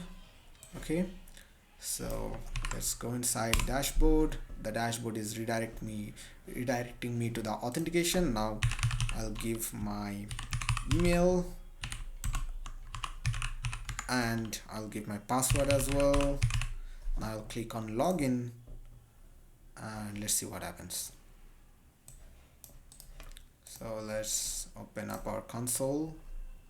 So as you can see, we are getting the data, but the user is not getting redirected to the dashboard. So let's see what is the problem here. So yeah, so here we have errors. If the data is there, then what we'll do, we will redirect the user to dashboard. So let's check what is wrong here. So we have a router and then we are pushing it to dashboard. Okay, so yeah, so let's do one thing. Let's save it and let's try again. Okay, use router and then push and then dashboard. So it should go to the dashboard indeed, but since it's not going, so let's try again. I'll refresh the page. I'll try to go to dashboard. I can go to dashboard because I have already logged in, so I'll close this window and I will open another one, and then I'll go to the dashboard again. It will redirect me to this thing.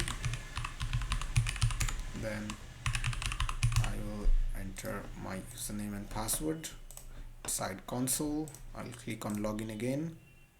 So there is something going on, so it is not getting redirected to the dashboard. So let's see what is happening.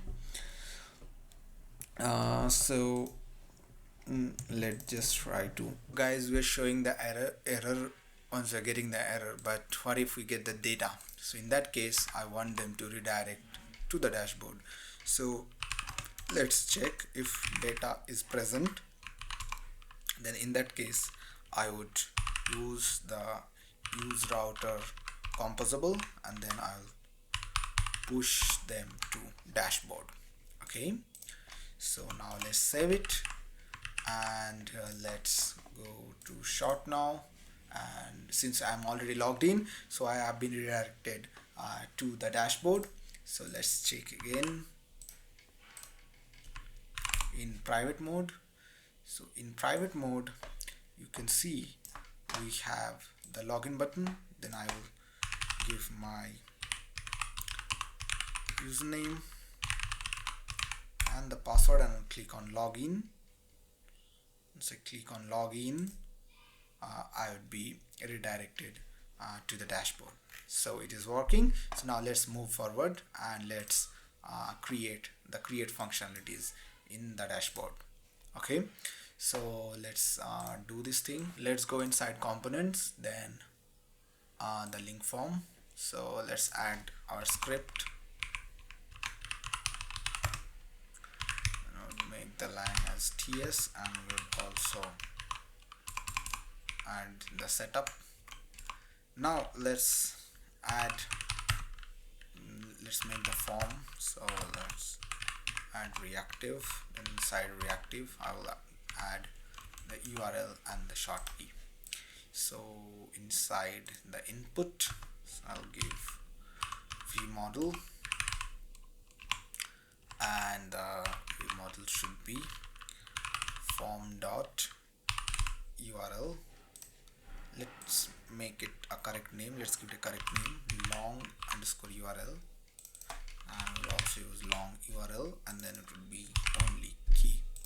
Okay, so inside input v model, that will be form.key.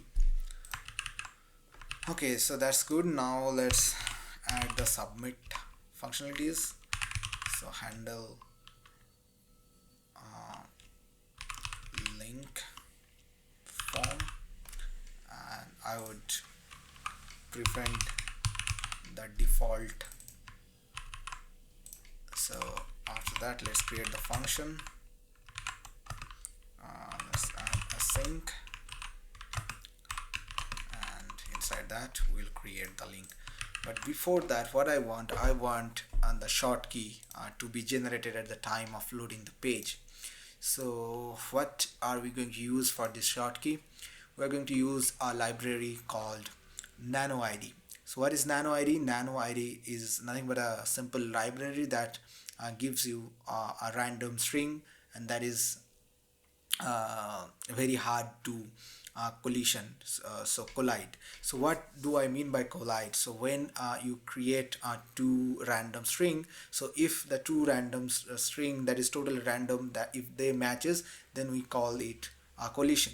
So in this case, we need a collision free property when you are creating a short key. So we are going to use NanoID, which is a smaller version of UUID. So let's open the NanoID website and see what they have to say about it. Let's maximize the window a little bit, then I'll search NanoID. So let's go inside the package. So as you can see, NanoID is a tiny, secure and URL friendly unique string ID generator for JavaScript. So you can just give the length and it will create a NanoID for you. Okay, so let's test. Let's install this thing. So I will just minimize this and then I'll close it altogether. And now let's open a new terminal and let's do one thing: yarn add NanoID. So NanoID is added. Now what I would like to do, I would like to add the NanoID here. So import NanoID from NanoID. Okay, so when this form is mounted, what we want a new short key. So I would tap into the lifecycle hook. So on mounted, so once the component is mounted, what we want form.key to be generated using NanoID, and I would like to give the length as 6. Okay, so now if I save it, and you can see we have this awesome NanoID. Okay, so what we can do, we can refresh and it would give us a new ID.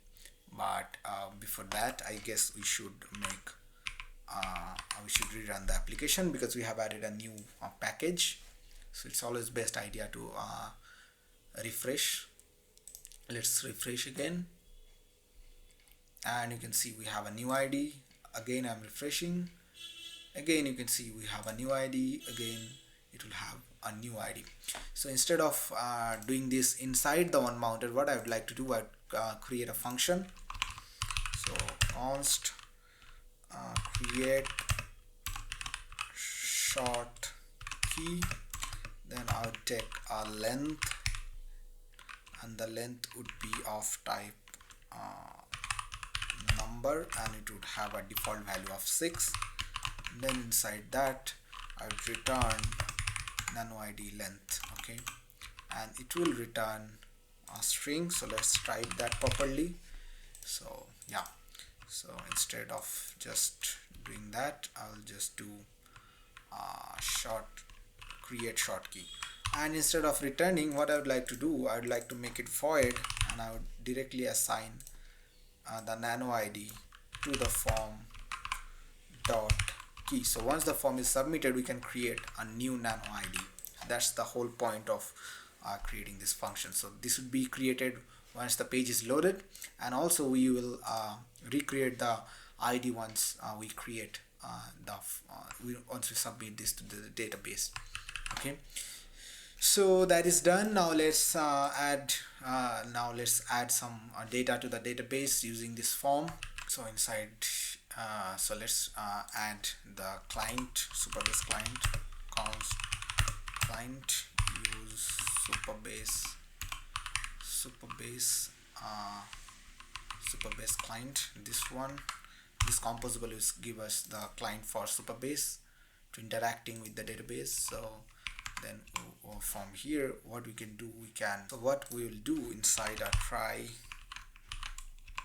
and then catch. So for now, for this tutorial's sake, I will just console.log the error, but you can properly manage the error using some different pop-up or something. Okay, so const we will get data and error from the promise of client. So client, then click on form links. Okay, form links, would like to insert the data. So then inside that we can give the value. Okay, so what will be the value? So the value we can give as an object. So we can give like long underscore URL as form.long URL and key as the key. As you can see, there is some like type error because this client doesn't know the type of this links and all. Okay, so that's why it is giving us the type error. So to mitigate that issue, what you can do, you can just put any here. Okay, then it will mitigate the error. But the best idea is to generate the types from the Supabase. To generate a type, you can use their CLI. So let's just search Supabase types. Okay, they should have something. Okay, so generating types. So click on this generating types, and yeah, so you have to install the Supabase package, and then you have to give npx Supabase login, and then you have to click on like gen types. So let's do that quickly so that we don't get any type error, and we don't want to use any, that is a very bad practice. So let's click on this, so Supabase, and let's sorry, actually we are missing the add option. And now let's run that npx Supabase login. Okay, so we have to give the token here. So let's get the token from this URL. Let's go here and click on generate token. So I'll just try to copy this one, but I think I can't. So let's just generate a new one and call it Shardy generate token. Copy this one, and then we will paste it here, right here. Enter. So Supabase login is done. Now let's run this thing, Supabase gen types, so that it can generate the types for us. We have to give the project ID, obviously. So let's give the project ID. Let's try to find the project ID because I am not sure if it is the project ID or not. So let's go to the Supabase and go to our project. Inside project, go to Shardy, and then somewhere here I'll get the project ID, maybe, I don't know. So let's see. Let's go to settings. So yeah, this is the ID. I was actually correct. This would be the project ID. So if you have this URL, then just copy this first sub domain. So let's copy and let's paste it in the place of project ID. Okay, now let's click enter and let's see what happens. Okay, so all our types are generated. Now let's use this type in here in the client itself. So what we'll do, we'll add the type database. So Supabase will give us the interface database, and then we can use it. So we have to import this thing. Okay, so let's do that. So I would import database from where from types, and then Supabase. Okay, so then we have the database type, and now we will not get the error, as you can see, and we don't have any, and we will get the auto complete as well. So see, we are getting the autocomplete features. So that is a pretty neat feature. So now let's wait for it. So then if we get any error, we will just show the error as an alert. I know it's not a good option, but let's just use this one for now, and we will return. And for if we have the data, then we'll generate the short key, and we'll make the short key as empty, and we'll say success. Okay, something like this, link created successfully. So let's do that. So let's give a long URL, maybe this one, and let's give it a long URL and click on short. I want to pull up the console so that we can see if we are getting any error. Now click on short, and you can see new row label violation policy for table link. So we are getting a problem because we are not giving the user ID. So user ID is non-nullable, right? That's what we did. So we have to give the user ID. So it's you can do it like this, auth. So it's we have another composable for that. So we'll use auth and Supabase auth. Okay, so Supabase auth is use Supabase base user. So we'll get the user from there, and then we can use user dot value dot id. Okay, so we don't need use, we just need the user ID. Now let's save it again, and let's try to create one more time.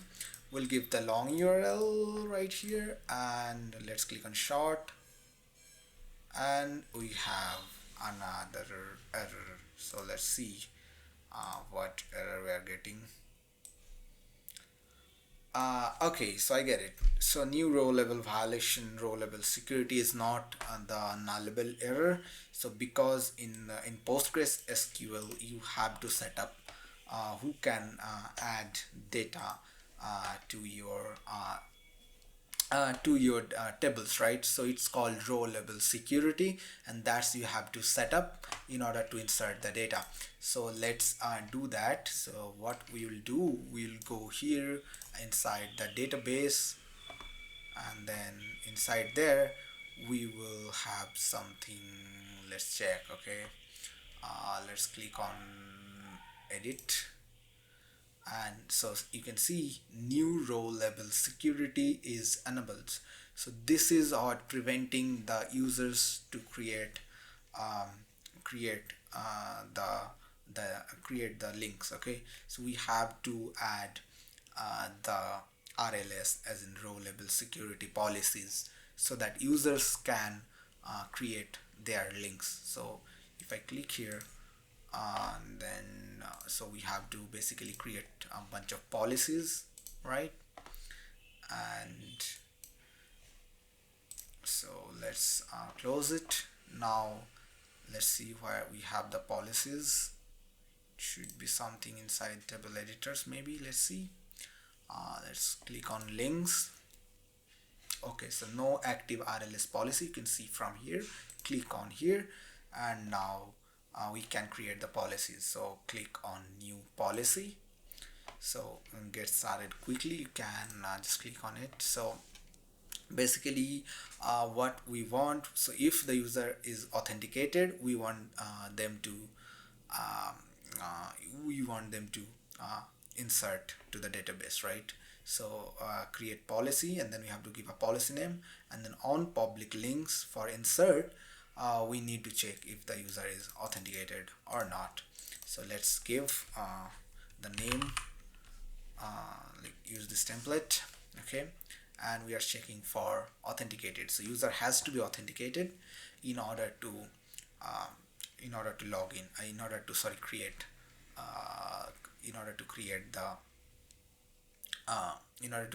the links. So let's click on review. So yeah, so this looks good. Now click on save policy, and now let's open the table inside links. Let's just open it up so that we can see if we are getting something. And now let's try to create again the same link. I'll click on short, and let's see what happens.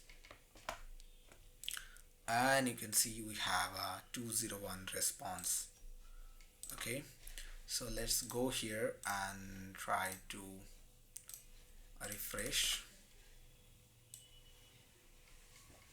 and you can see we have a data, and we have long URL, we have short URL. But the thing is, once it is done, I want to clear this up, right? But that is not happening. So why is that? Let's see. Let's do one thing. Let's do a console.log of data and error. Let's put them inside object. Let's click on short. Let's see what happens. So we have data null and error as well null. So because this is a create request, we'll get null for each of the cases. So it's better to just check for the error. If error exists, then we'll show the error. Otherwise, we will just remove the link. Okay, so let's do one more time. Let's give the URL, not this one, actually this one. Now let's click here and then click on short, and link created successfully. Okay, I click and then I get a new short key. And so let's refresh in our database and see what is the situation here. So we have 1 2 3 4 database with unique keys. So now that is done, and I guess it's time for us to create the to show the links here. Instead of showing this test, let's show the real data from that database. So our link creation process is done. Now let's show the links from our database to this beautiful card.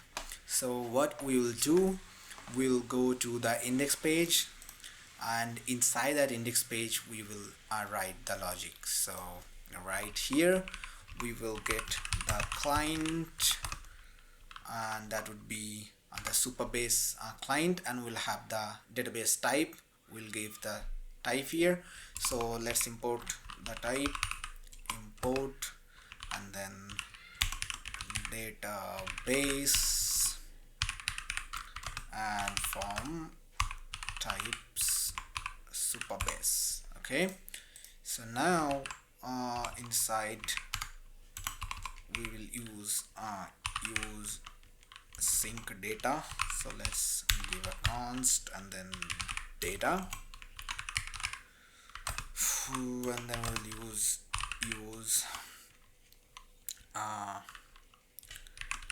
async data.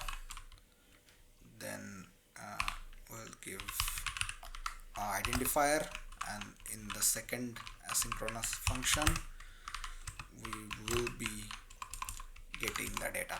Okay, so we'll get the data just like this. So const will have data and error, and we'll have to await, and then client from links, we will get the values. So it would be something like this. So first we'll select all, and then we would give equal to if the rows matches with the user ID, then it will give us the data. Okay, so where is the user? The user will be the normal Supabase user. So let's use that composable as well. So user would be use Supabase user. Okay, so user value dot id. So once we get that, we will return the data. Okay, so once we get the data, I just want to console.log so that I can see if I'm getting the data. Okay, so let's put it inside a object so that I can see the name of the variable and also the values. So data, I am getting the data as you can see, and then I am having an array, but the array is, I guess, missing. So let's check the database. Okay, let's check what we have in the database. For this also we have to add a row level security policy. So click new policy and we'll create a new policy, obviously.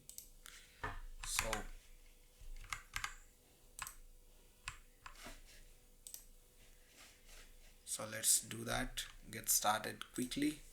Then for read access, we want it to used by the user. Okay, so read should be for all the users. Okay, so let's select and just return true and click on review, save the policy, and now hopefully we'll see the URL. Okay, but before that, let's also give a where clause which is equal to, and that should be user id equal to user id. Okay, and as you can see, we are having all the data.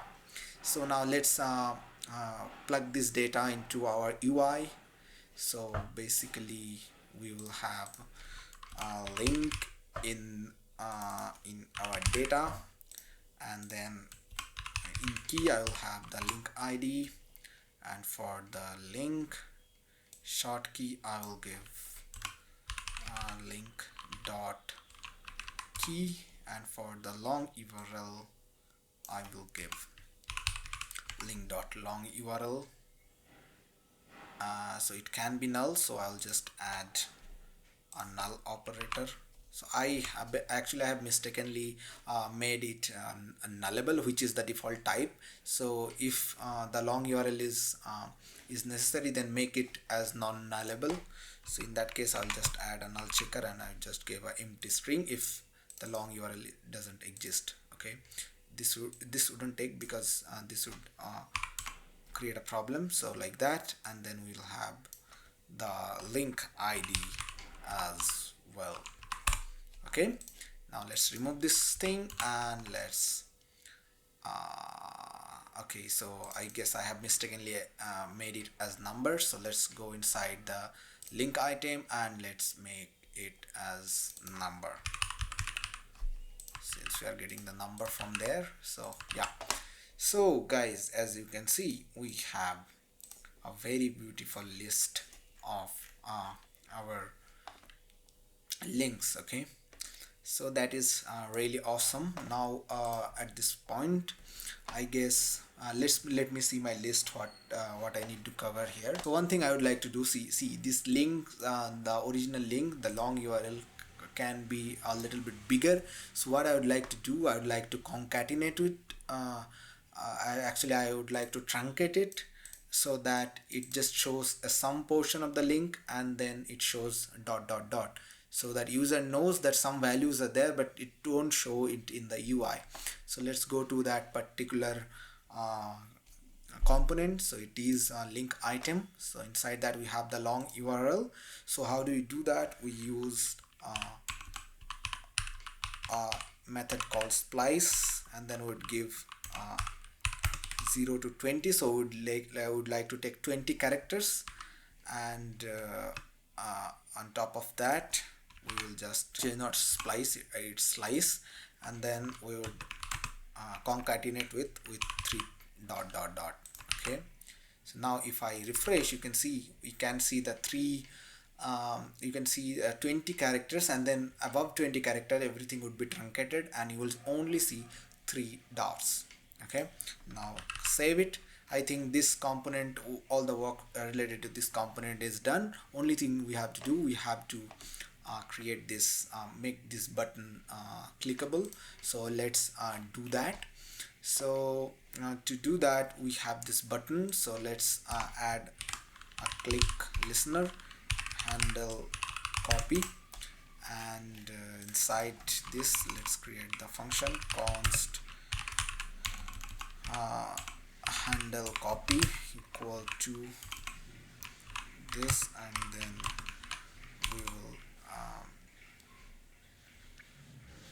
we will get the value as well. So as you can see, my Copilot is giving me some advice. So navigator, clipboard, write text, and we will get the short key.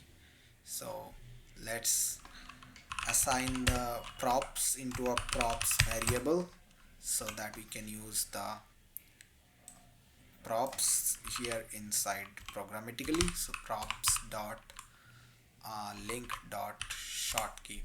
Okay, so it will see show copied to clipboard. Now let's check it. Copy and copy to clipboard. If I can show you here, paste, and it is there. So instead of hard coding the application domain or URL, it's better to just use some environment variable. So let's do that. So I will add another environment variable right on top of the Supabase URL. So it would be app underscore URL, and that would be, in our local case, it would be http localhost 3000. Okay, and now let's try to concatenate with the dynamic value, but let's add it inside our configuration runtime config. So inside the runtime config, so let's configure those variable. In public we will have the app URL, and that would be process.env.app URL. Okay, so now we can use the runtime config composable to access this variable.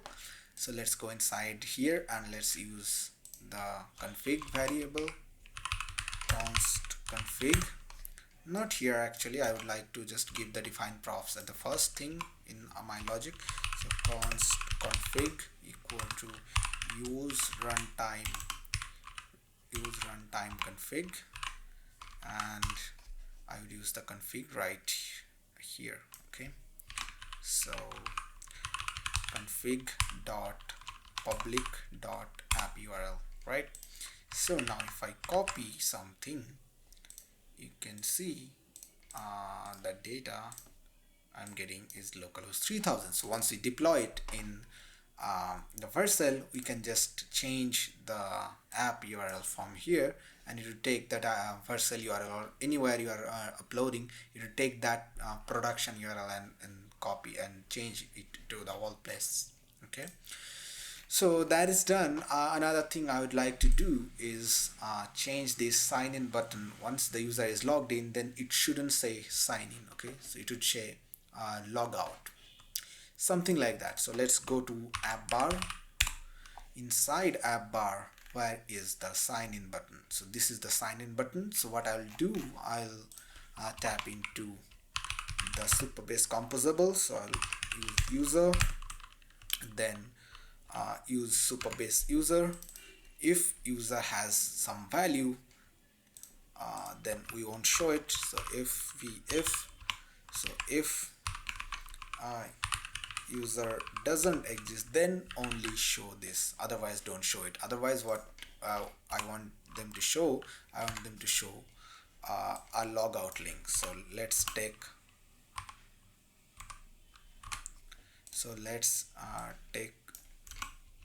a velse.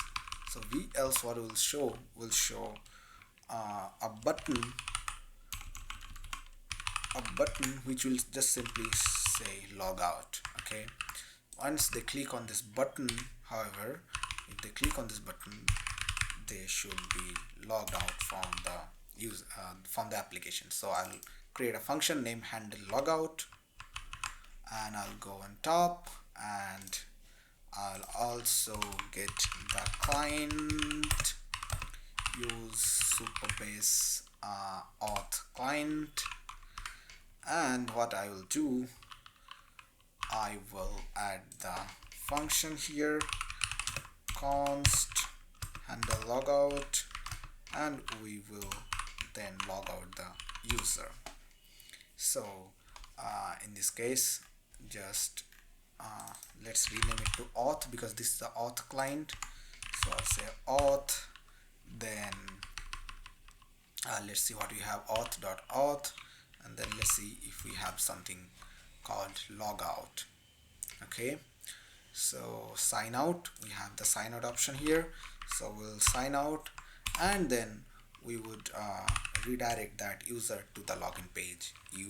So for that we need to use the composable given by the Nuxt, which is use a router, and we'll push it, will use the push to index. Okay, we'll send the user to the index page.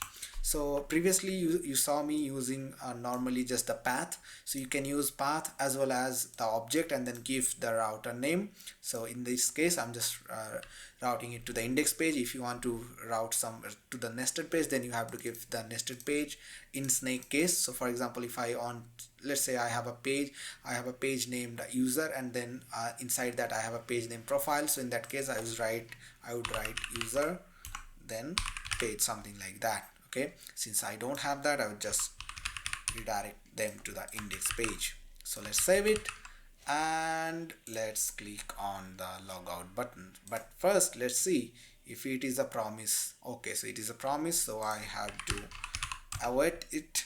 So let's await, and it will return auth error or null. Okay, so let's save, and let's click on logout button right here. So logout,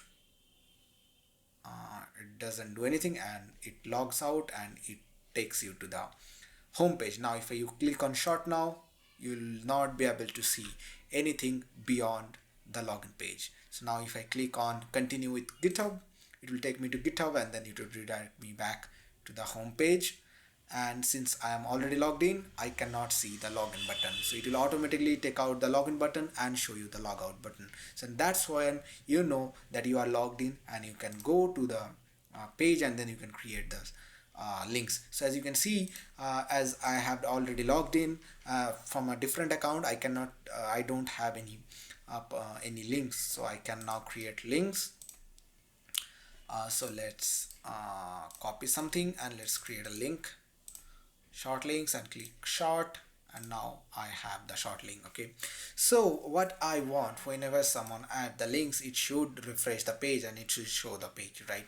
So let's do that. So what I will do inside the link form, so basically this is the link form, and we are having the page function actually here. Okay, so we have to use that.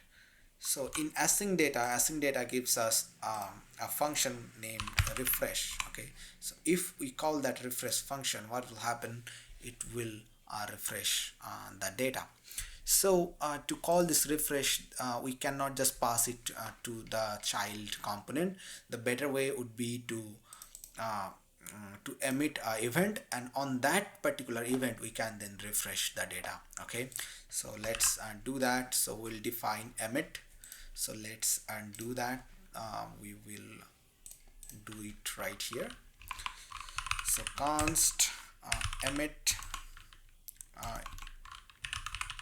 emit. So we'll then have define emits, and then inside that we will be emitting like created on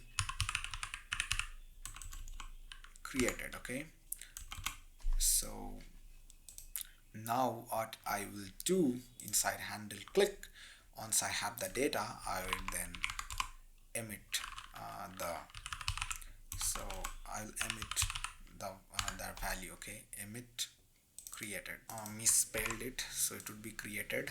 So then I want to pass the data as well. So just one I would like to send. Okay, so once I can now listen for this event on this parent, on the parent. So then I would say create. I would call the refresh method. Okay, so once created is called, it will refresh the data and it would refetch the data from the database. So let's see it in action. I'll copy this long URL, I'll paste the long URL here, and then I'll click on short.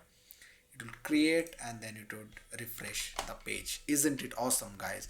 So this is now working. Now we are in the very last part of the video where we will create the next page, the details page, where we'll show the list of all the clicks whenever user is clicking, whatever user is clicking, their data and their IP address, their location, their country, all of those information will log, and then we'll show it in very graphical manner. Okay, so we'll do that, but first what we have to do, we have to create the redirecting mechanism, right? So how will you do that? So if you copy here, you can see if I paste it here, it is just the home, the application, the URL of the application, and then a short key. So how will we create this thing, this redirect, so so that it can redirect to the long URL?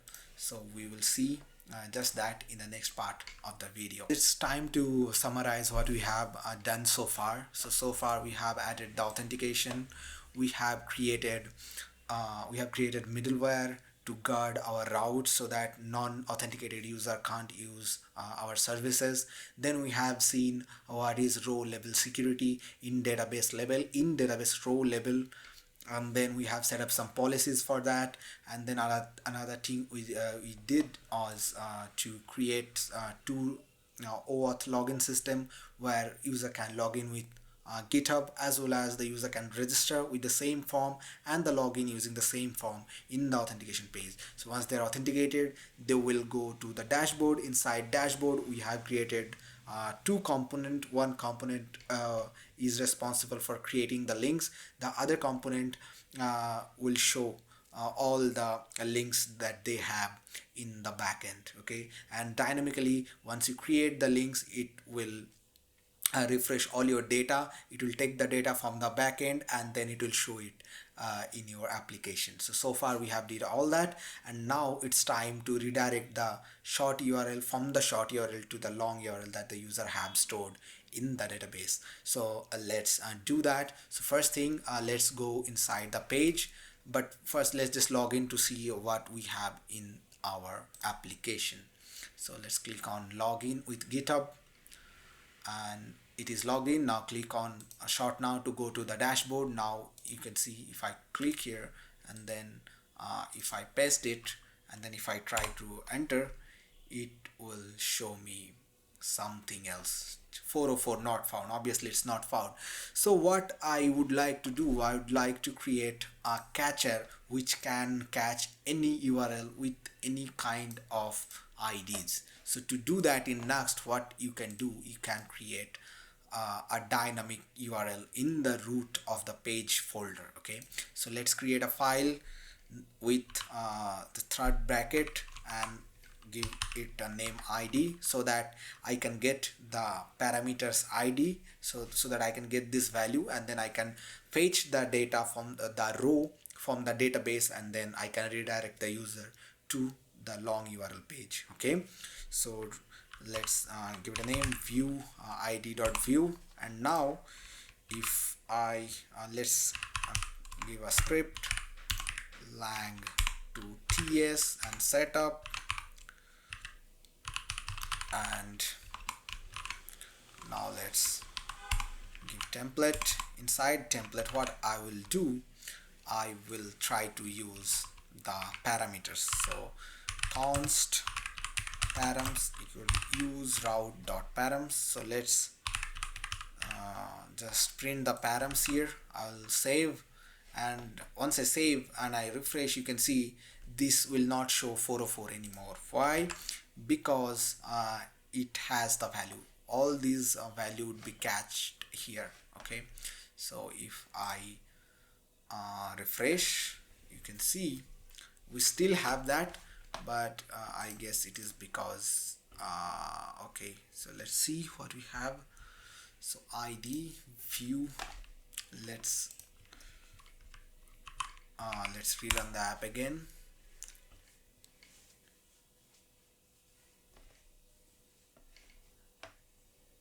Okay, so as you can see, we have that thing, but it is showing in top of, it is getting overflowed by the navigation. But if I give some padding from the top, pt 200 pixel, then you might see the params. Okay, so I think it took it differently. 200 pixel. See, we are getting the id. Now what we have to do, let me just write it in step-by-step manner. So first we have to get the params id, then fetch the data from the Supabase. Third thing, we have to redirect to the long URL. So that's what we have to do here. Okay, so let's do that. So first thing, we have the IDs, params.id. So what if there is no id? So if params.id is not available, in that case what we will do, we will throw an error. So to create an error in Nuxt, what you can do, you can just throw the error and then you can call create error function. So it will create a error, server side error, and then it will return the error to the it will show a beautiful error page in the Nuxt front end. Okay, so status code and the message I have given. So if id is not there, then it will just throw a error. Okay, now we have the id, right? We have the id. Now let's fetch it from the database. So for that I will take const client would be use Supabase client, and then we have to put the database as well. So this composable would give us the client access for interacting with Supabase. So right now let's use const data.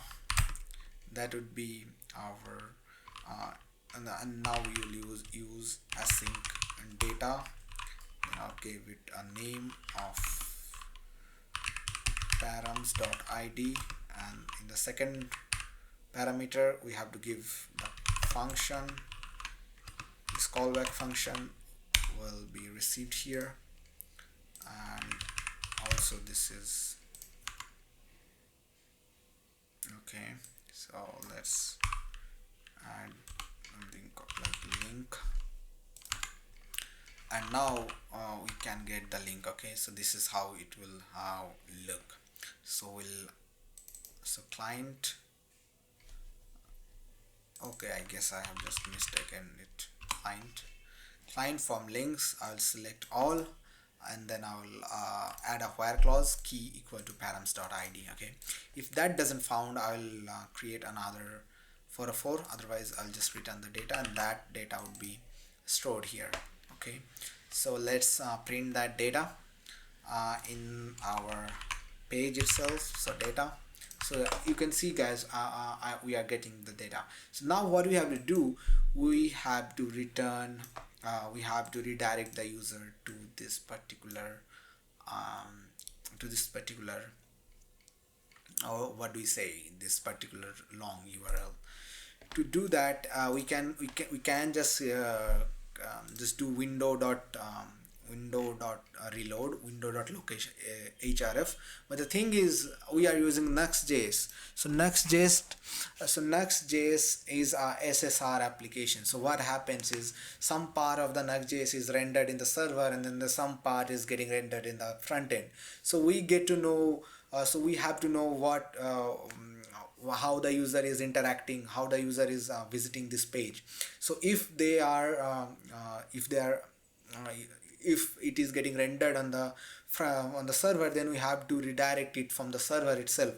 Otherwise, what will happen, uh, otherwise we can just redirect it to the first try. So first it will load this page, and then it will redirect using JavaScript. That's not what we want. We want the user to be redirected the moment they visit that URL. So what we have to do, we have to check if if the SSR is on, if the code is getting rendered in the server, and then we have to redirect it. And if not, if our Nuxt application is getting rendered in the client side, then we have to redirect using the JavaScript method. So that's what we are going to do now. To do that, actually what I will do, I will create a composable which will redirect the user based on whatever the rendering method is getting used in the application level. Okay, so let's do that. So as I have already told you, so we'll check whether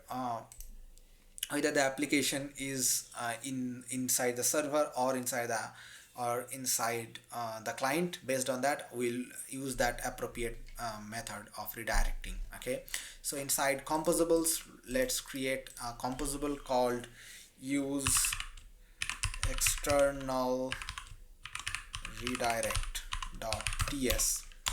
Then we'll export default function use external redirects. Okay, so this function will redirect the user from here to the long URL.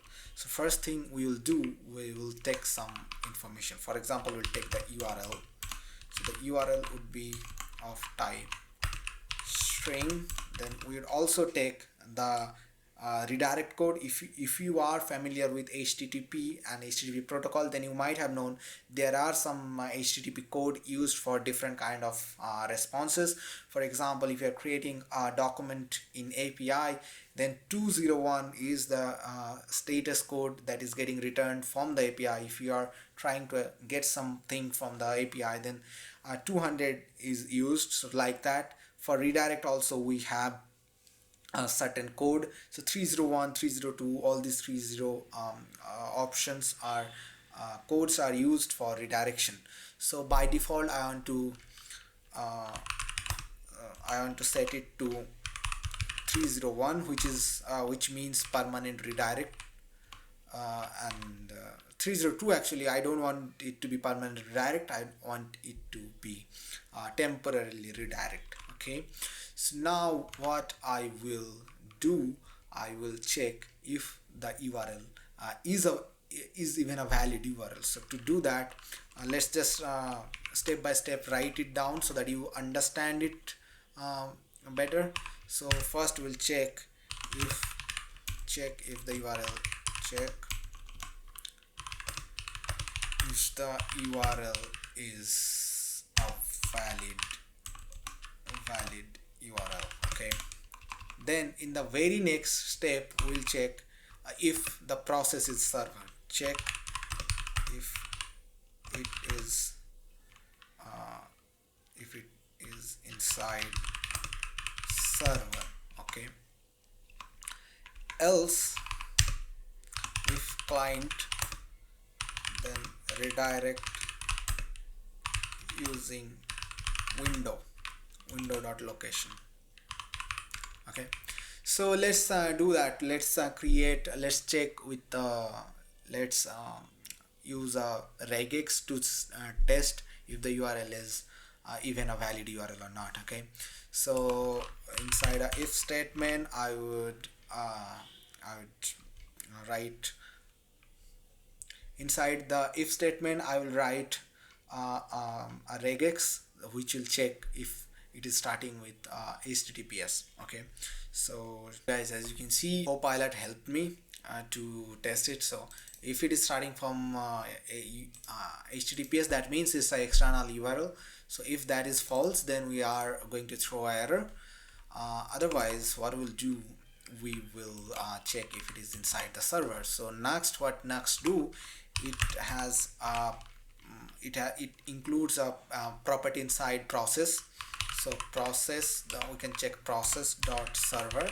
That means it is inside the server. Okay, so if it is inside the server, then what we can do, we can use Nuxt app composable to get the context of the Nuxt app, and then we can call a hook to redirect the user. Okay, so just like that, Nuxt app would be use Nuxt app. So this would give us the current context of the app.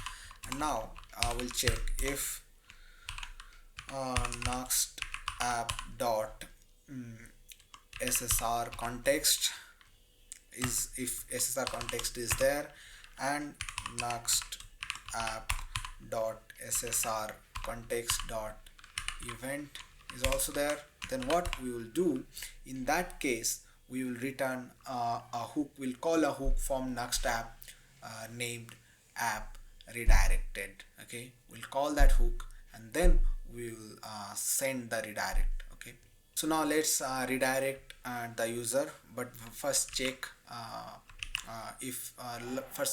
first register a call hook. Okay, so it would call the hook app redirected, and then it will check if the Nuxt app has a SSR context.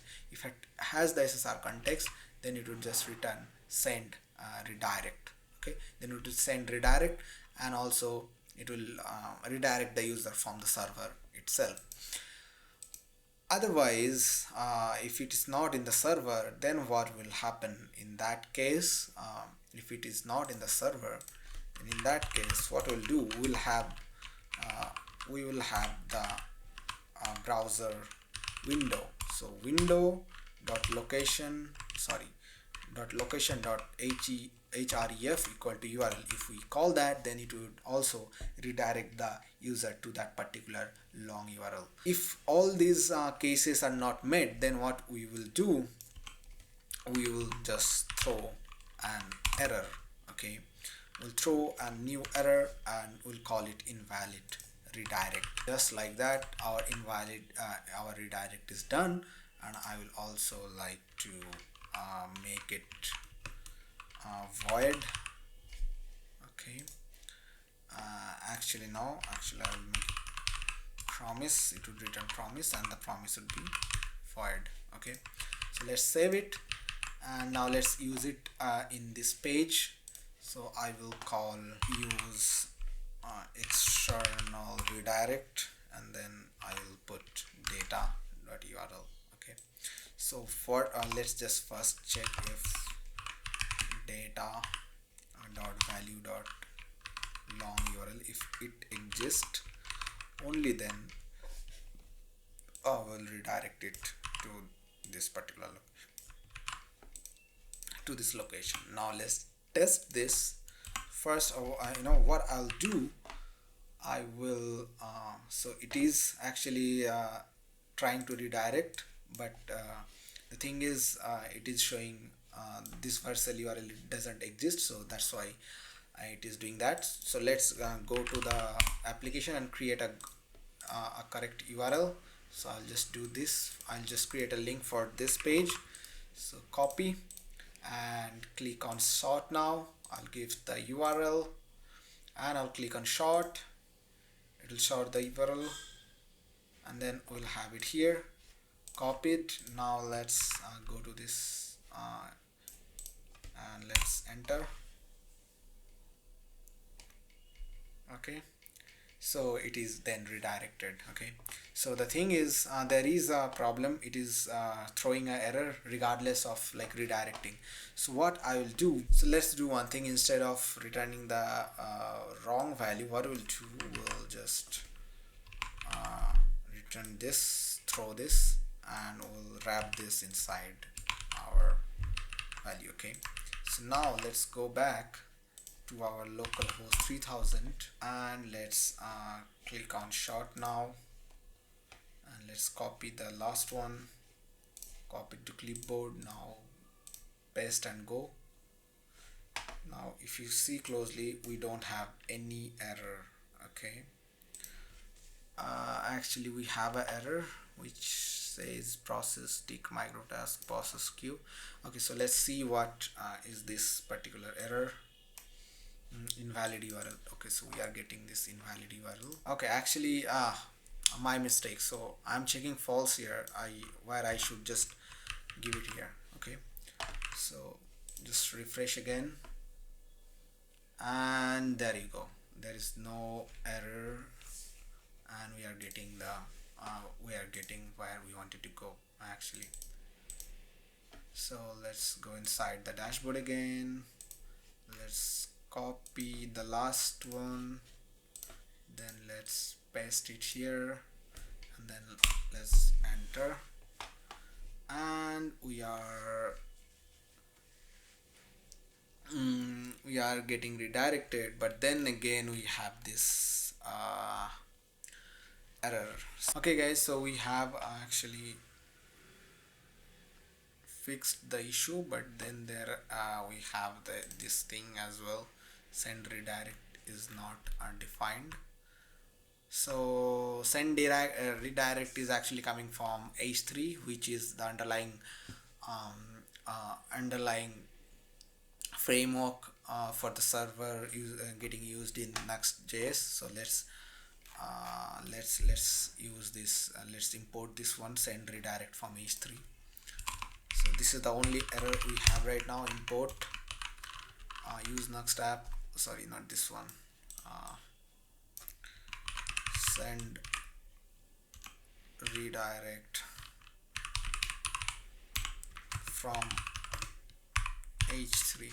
Okay, so we have the send redirect, we have the event, we have the URL, we have the code. Now let's save quickly, let's rerun the app. We'll go to localhost 3000 again, and inside there we'll go to short now, we'll copy the last one, and let's go again, and as you can see, there is no such error right now. So let me revise what I have done here. So I am using the use external as a composable, then inside that I'm taking a URL, a redirect code. So if the URL is an external URL, so what I'm doing, I'm checking if the string has HTTPS in front of it. If it's starting with HTTPS, then it's a valid URL, otherwise we are showing invalid URL. Okay, so then we are checking if process is server. Okay, if Nuxt is getting rendered inside the server, then we are taking the Nuxt app context, so it will give the context of the Nuxt app. Then we are checking Nuxt app concept, and we are also checking if the event is available, right? So each HTTP has event, so if the event is available, then we are calling a Nuxt hook. Inside that, the Nuxt hook redirect is called, and then again we are checking if SSR context and the event is there. If both the things are available, then we are calling h3 function called send redirect. So what it will do, it will redirect that event to a particular external URL, and that it will not even getting rendered on the client side. It will redirect the user directly from the backend. Okay, so that's what we are doing. If all this doesn't true, if process.server is not called, let's say it's a static site, or maybe it's a client side rendered website, so in that case, because Nuxt has that option, right? Nuxt has that option to render it as per your liking. You can just use it as a view app as well, right? So in that case, it will the window location href would be called, which is a normal JavaScript method, which I think you might already know, which is a normal JavaScript function for redirecting user to a particular external URL. So that's what we are doing. If it's not URL, then we are just saying invalid URL straight up. Okay, so yeah, that is getting rendered, and that is also getting redirected to that part.